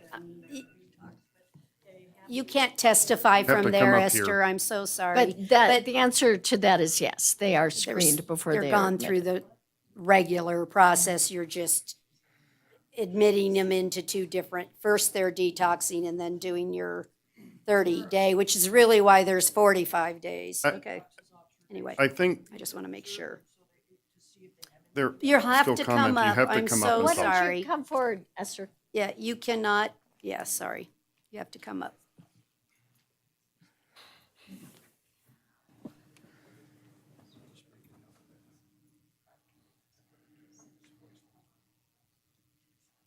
State your name for the record. Sure. Is this on? Yes. Hi. Pull it My toward- name is Esther Quillisi. I'm CEO of Vitality Unlimited. Detox is not only a standalone, it could be. However, it is also a period of observation. We ask that everybody who comes into treatment has a 24-hour at least period of observation so that we can determine if they have any latent problems. And they have, it's in detox, you take their blood pressures more often, their vital signs, you make sure that if they have ingested anything before they come in, sometimes it doesn't always show up as quickly, but people are urine tested, they're breathalyzed, so it's a scrutiny that's important to their health. I'm not he just was discounting any of that. screening. I'm just, what I'm trying to get the commitment from you on is that you have testified and presented evidence that all applicants are screened before they're brought in, that they're screened for domestic violence, that they're screened for violence. And if I hear you saying that you're going to pull somebody in and detox them for 24 hours and then screen them, No. I have a problem with that. Yeah, I'd have a problem with it myself. Thank Okay. you. So you're testifying that anyone who comes in, if we put a condition on that you can't CPC, that anyone that comes in is going to meet that criteria that you stated on the record, pre-screened, ensured they're not violent offenders, not domestic abusers, before they're admitted at all. They're admitted to detox, but what you have to understand is most people are screened coming into the facility and they go into detox for a period of observation. Some of them are under the influence, some of them are not. Like some are not screened. So You said they most are are screened. screened. You said Going most are into screened. detox, CPCs. I would say most of them are screened. Just make it a condition. I've heard enough. Because they go through the admission process, they go through the request for admission. And if they come in under the influence, of course, we're going to put them in detox because you don't mix sober people with those that are under the influence. but they at least will stay 24 hours before being admitted to the general population. But those people are generally screened.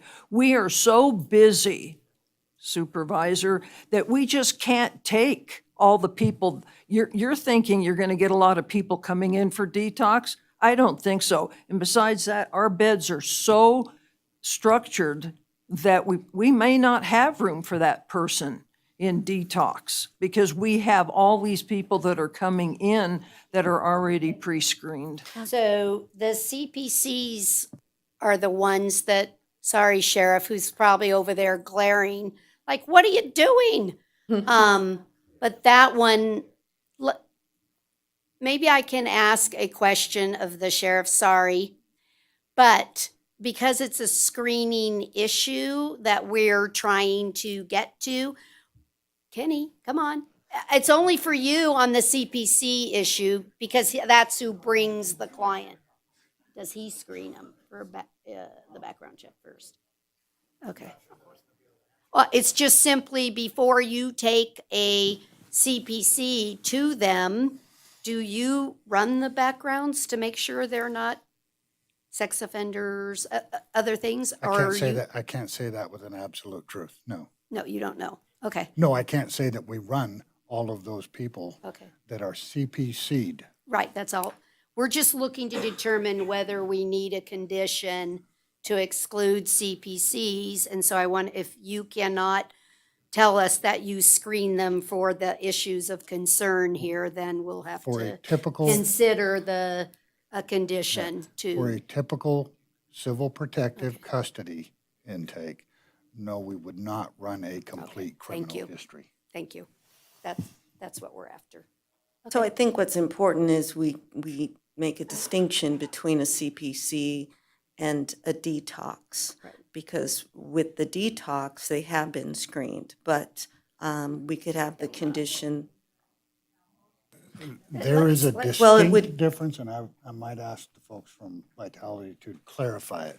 There is a distinct difference that we're talking about I here. know. CPCs and detox are not the same thing. And additionally, if I may, Sarah Adler again, we have a confusion of word. When Esther Quillisi was referring to screening, she meant a health screening. She confirmed to me that anyone who is admitted has filled out a request for admission, an RFA, and gone through that scrubbing process, if you will. They may then, I'm Sarah, I've decided to go to Vitality. I have a date at which I will arrive. Before that date, the day before, I might have decided to have my last hit. I have been scrubbed for admission. I have been reviewed for acceptance, safety, and so on, and I had indicated I was willing. I may arrive and need health screening. I may need detoxification and screening in terms of health monitoring. So Thank you for clarifying that, because what Thank I'm you. getting at is I want to make sure that someone isn't coming up and knocking on the door And and they are saying, not. you know, I'm wasted, I need to come in and detox, without being screened. That's Be what I assured. don't want to happen. Be assured. Thank you. It does not happen. And But can I ask this- one more? Oh, go ahead. Yes. Not, Thank you. you're dismissed. Okay. Okay. Can I ask one question? Certainly. To either Todd or Adam. If we find at some point that anything that was said here is materially deemed to be either a falsehood or not consistent with the testimony provided today, absent the conditions, do we have recourse? So a scenario where Revocation of their business. a scenario where the information that's presented today turns out not to be true, where the scenario I just described, someone knocks on the door and they start admitting people, or they start having 5 elopements a week. Are we, and is the neighborhood out of luck? No. I'm gonna, I'll answer your question, but I'm also gonna turn to Heather and Hope briefly.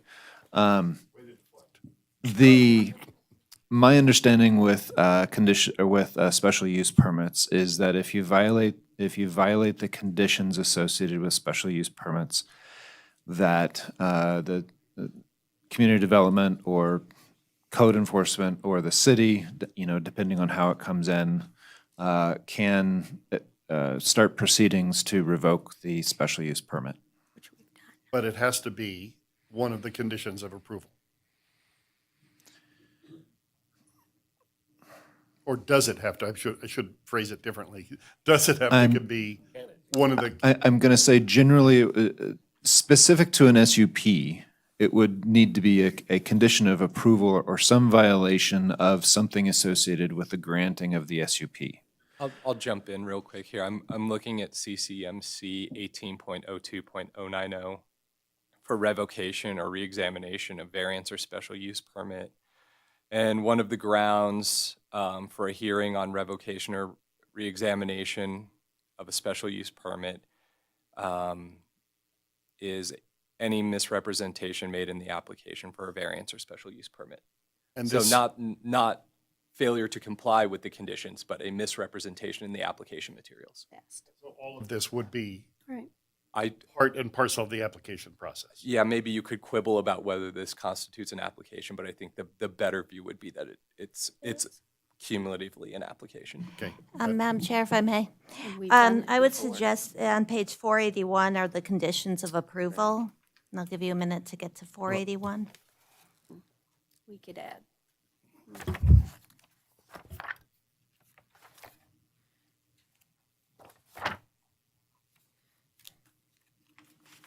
Sorry, you need to give me more than a minute, apparently. Gosh. Okay. The first condition says all development shall be substantially in accordance with the approved plans except as otherwise modified by the conditions of approval. What you could add to that is all development shall be substantially in accordance with the approved plans and operational representations except as otherwise modified by the conditions of approval. And that way, if a neighbor says, they've represented X, then we have to go back into the record because it's really hard to articulate each operational piece. Yeah. But there have been representations, and I think the non-transferability was trying to capture that concept. But I think you can further capture it. That gives me a much higher level of comfort. I like that suggestion. Thank you. Okay. Let's talk about, so just for everyone, we're on the conditions of approval. I want to look at condition 5. So wait a minute, let me start off. Is everybody okay with the add on condition 1? Okay, good. I think that does add measure, and I know some in the audience might think that does nothing, but if you've ever watched this board before, we have absolutely revoked. We have. So we have some business, we shut a complete business down, right? So a batch plant.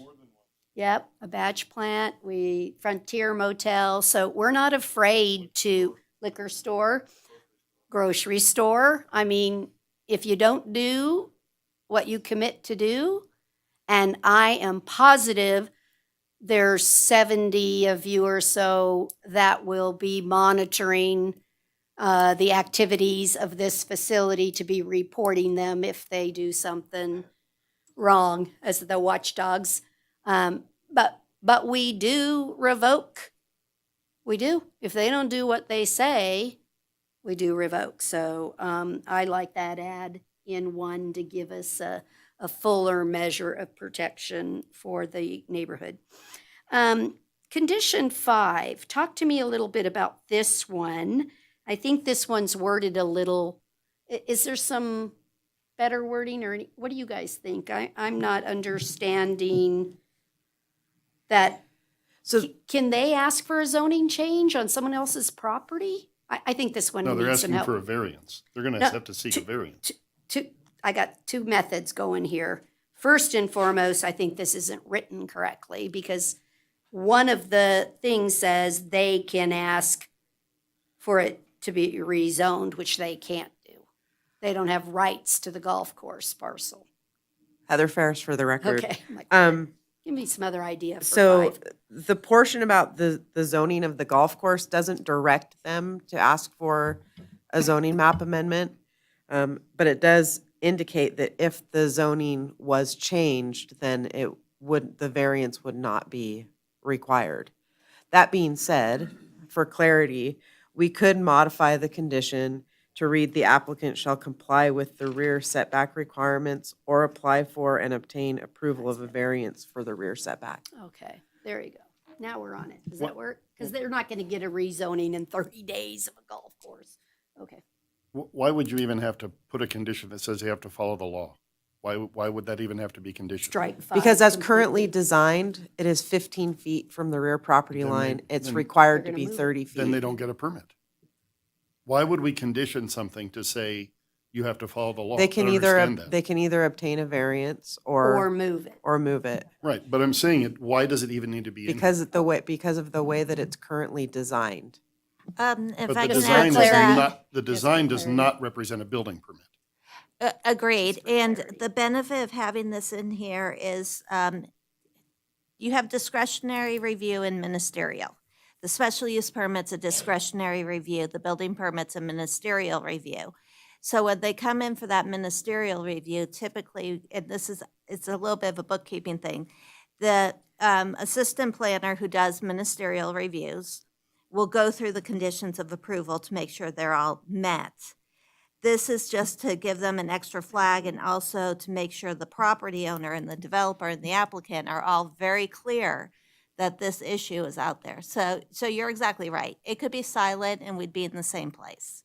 It's simply there so that everyone's well aware of it because it's rather unusual. I would agree with whoever said change it to rear setbacks and just drop the golf So- course. I don't think we should reference the golf course. So everybody okay? Would you read that one into the record again, just so if we make, The applicant shall comply with the rear setback requirements or apply for and obtain a variance for the rear setback. okay? Everybody okay with that? Yep, okay. Supervisor Giomi would like us to consider, unless I'm wrong, adding a condition to not allow CPCs as an added protection for the residents in this area so that we don't have, sorry, Sheriff. Did he leave me? Sorry. Oh, okay. He's out putting nails in your tire. Oh, there he is. No, it was him that did that, but it was it me. is It was kind of me. counterintuitive to things that we would like to accomplish, but As the board, yes. yes, as one thing, but as I said earlier, the job is to do both things, right? And to be able to show no errors and to look at additional information that might make us. So what are your guys' thought on adding the condition of no CPCs? That is a reasonable condition. That's okay with you to add? Lisa, everybody okay? So we'll add a condition, and that was agreed to on the record by Vitality that we'll add a condition on CPCs. No CPCs. Okay. Does any other member of the board have any other things they want to add, subtract, change? Supervisor White. Condition 13.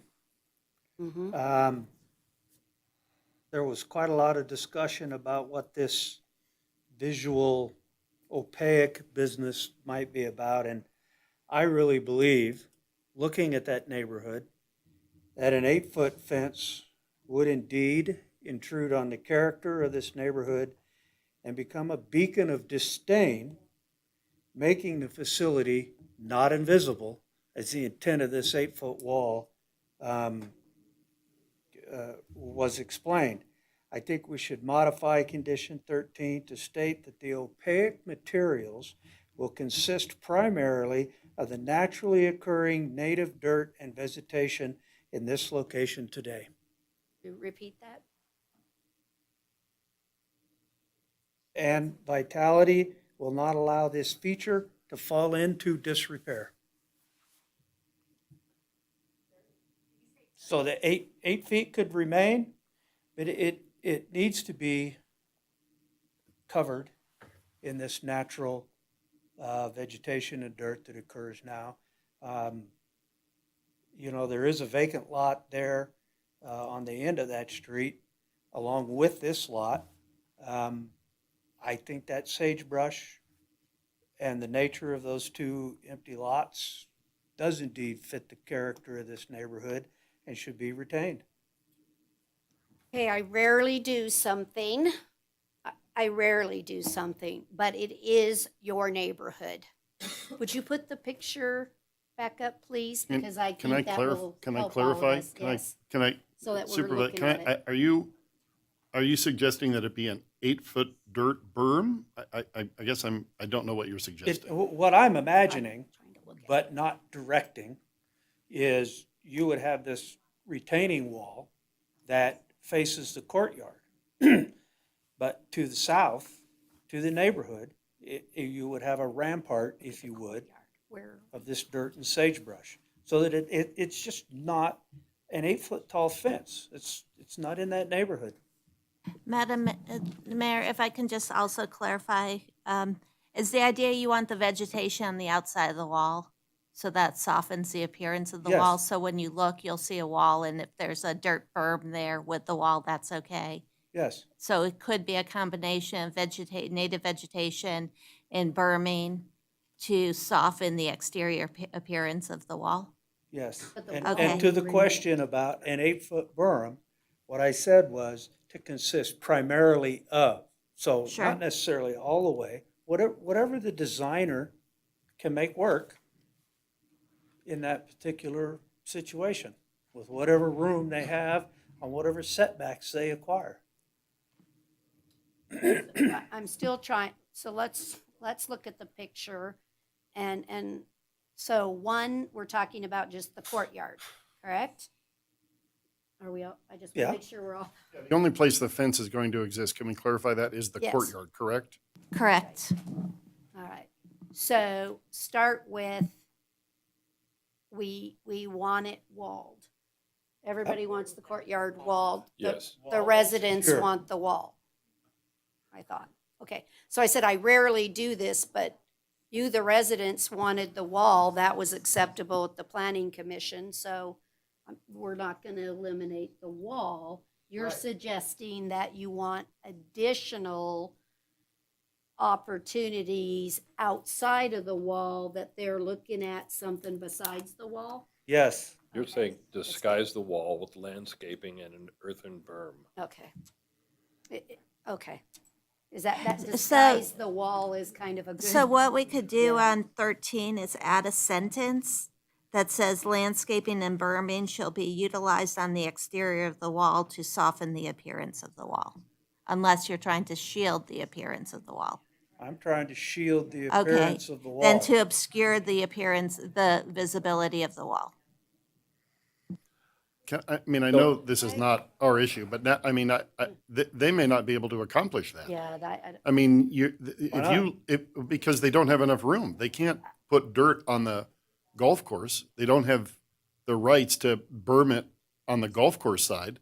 So that means they have to move their 8-foot fence, 8-foot high fence back some feet, 10 feet, whatever the case may be, to be able to create that berming. And then they're going to lose their exit on that right side.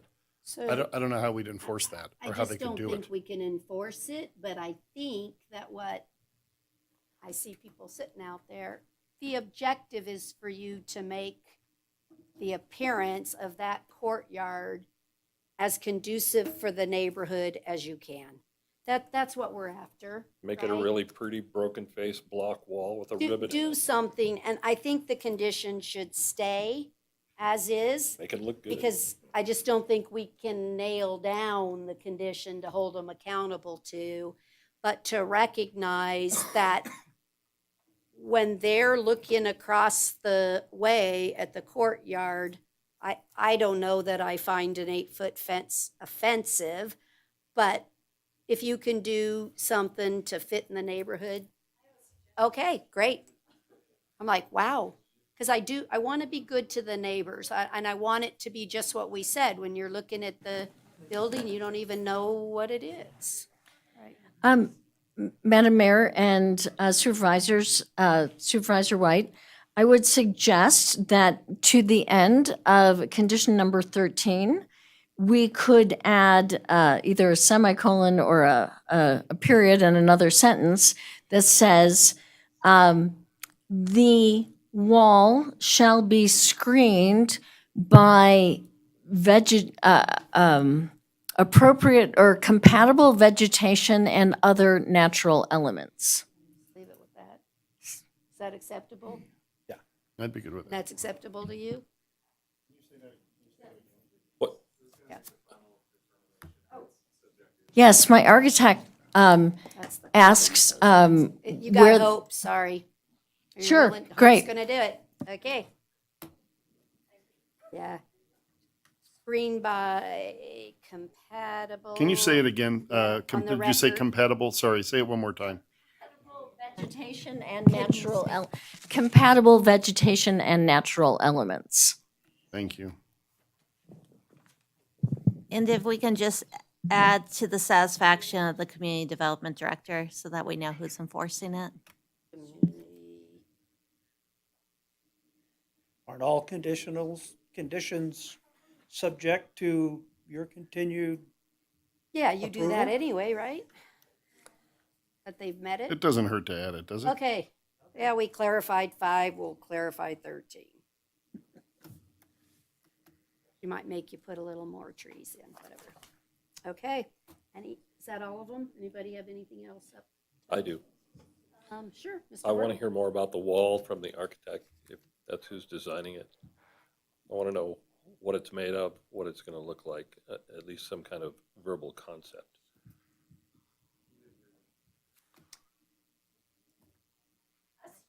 Yes. The architect, he was asking what, come on up. Come on down. I don't leave him unsupervised. Yeah, don't do that. It could cost you He's money. spending your money. That's right. Go ahead. State your name for the record. So, Mr. Horton. Reese Williams, architect, Form Gray Studio. Reese, tell me about the wall. Are we talking about a block wall, a capstone? Are we talking about stone stacked real high? What are we talking about? I don't want to get into specifics right now without understanding the budgetary constraints of suggesting a wall for our client. What I would want to do in a study is understand the elevation difference between, say, the fairway, the houses, and then look and see how that would, obscure the view from those different locations. In terms of the materiality, I think that we could look at the different color palettes from the native planting and as well as the topography. So I think that we could find something that would definitely mesh well with blending in. Good. Yeah. Thank you. Okay, so have we got it? We've got, do you guys have the changes for the conditions that can just be read right now so that it's easier to make a motion when we say as directed on the record? So, starting with number 1, right? It's taking that. Okay, so Heather Fairs for the record. The amendment to condition 1 would read, all development shall be substantially in accordance with the approved plans and operational representations, except as otherwise modified by the conditions of approval. Condition 5 would be modified to read, the applicant shall comply with the rear setback requirements or apply for and obtain approval of a variance for the rear setback. Condition 13 would be modified with a new sentence at the end that reads, the wall shall be screened with compatible vegetation and natural elements to the satisfaction of the community development director. And a new condition would be added stating the facility shall not accept civil protective custody clients. Everybody satisfied with the conditions? Okay. Then I am willing to accept a motion to deny the appeals and uphold the planning commission decisions with the modifications discussed on the record to the conditions. And I can make that motion. I did, yeah. I'll second. I have a motion and second. Anybody need further discussion? The motion's clear, okay. All those in favor? Second was Mr. White, Supervisor White. Motion by me. All those in favor, please say aye. Aye. Aye. Any opposed, say no. Let the record reflect it was unanimous. I know it was tough on everyone, and it's 9 o'clock, and hopefully with the condition adds that we did, it got better for you. I know you're not happy, but maybe it got better. Okay, we'll take just a brief. I'm gonna let them clear out for a minute. Okay. Okay. Good job, everybody. It was hard, but good. Okay, we are going to complete our board meeting for this evening. Is there any final public comment? Mr. French? How did I not see you earlier? You were hiding back there. Thank you, Mayor Denny French. I'm so glad you brought up the fact that tonight, the information I heard after having sat through the Planning Commission deal, feeling that they had done their best with the related information that they got at the time, was different than what I was hearing as far as the evidence that I was hearing and the individual considerations. I don't think anybody was doing anything malicious or trying to change, or I think Heather and Ms. Sullivan did an excellent job dealing with what they had. I would have liked you to hold it and then review the fact that some of this information wasn't given to them originally straight up. I felt that there was a, I don't know, and we'll look into it, and I was very uncomfortable with that myself and would have preferred they said, hey, till you get that information, we're not going to go any further. But they made their decision, and I don't think they did anything vicarious. I think you used several different words. They did their best, but I'm not happy with the fact that the presenters for the Vitality were not as forthcoming and didn't seem to be as prepared as I would have liked them to be at that point in the considerations. And that's basically my thing. And I think everybody here that would, I understand that you don't want people to clap, but it is not, my understanding is that if it's allowed by you to have people do it, it's fine. But if you set it up that they're not supposed to, we'll try to, I respected that. My thing though is that you're not talking into your mic sometimes, and it's very hard to hear you. And that I appreciated everybody's considerations and all tonight. But I've come away going, all these people, like you said, what had been in a situation doesn't necessarily inform or make it so that the next building's going to have the same restrictions. It's not informed by what's already been built. There are going to be considerations that come forward that weren't in the original considerations for a neighborhood. And I appreciate your thinking that way because things are going to have to change for different reasons. But tonight it was really tough for me, and I'm sure it was for you. And I just don't want us to bash each other's efforts because I don't think anybody willfully, but you do have your own biases and your own considerations. And that's what it's all about. If we all had the same ideas and the same reviews and the same stuff, we wouldn't need we just would naturally get everything right, but we're human. And I think you did the best you could tonight, and I hope people will appreciate that. And I think for the legal assistance too. And it was so nice to have people here, yet it was so hard knowing that these people truly feel this is a subjective concern for them and a real danger. And I think mediating that tonight the best you could to have them more relaxed and be able to be in the situation. Thank you. Thank you. Do I have any further public comment? No, that was perfect timing. Okay, with that, if there's nothing else, then we are adjourned, and thank you all for your attention and long meeting.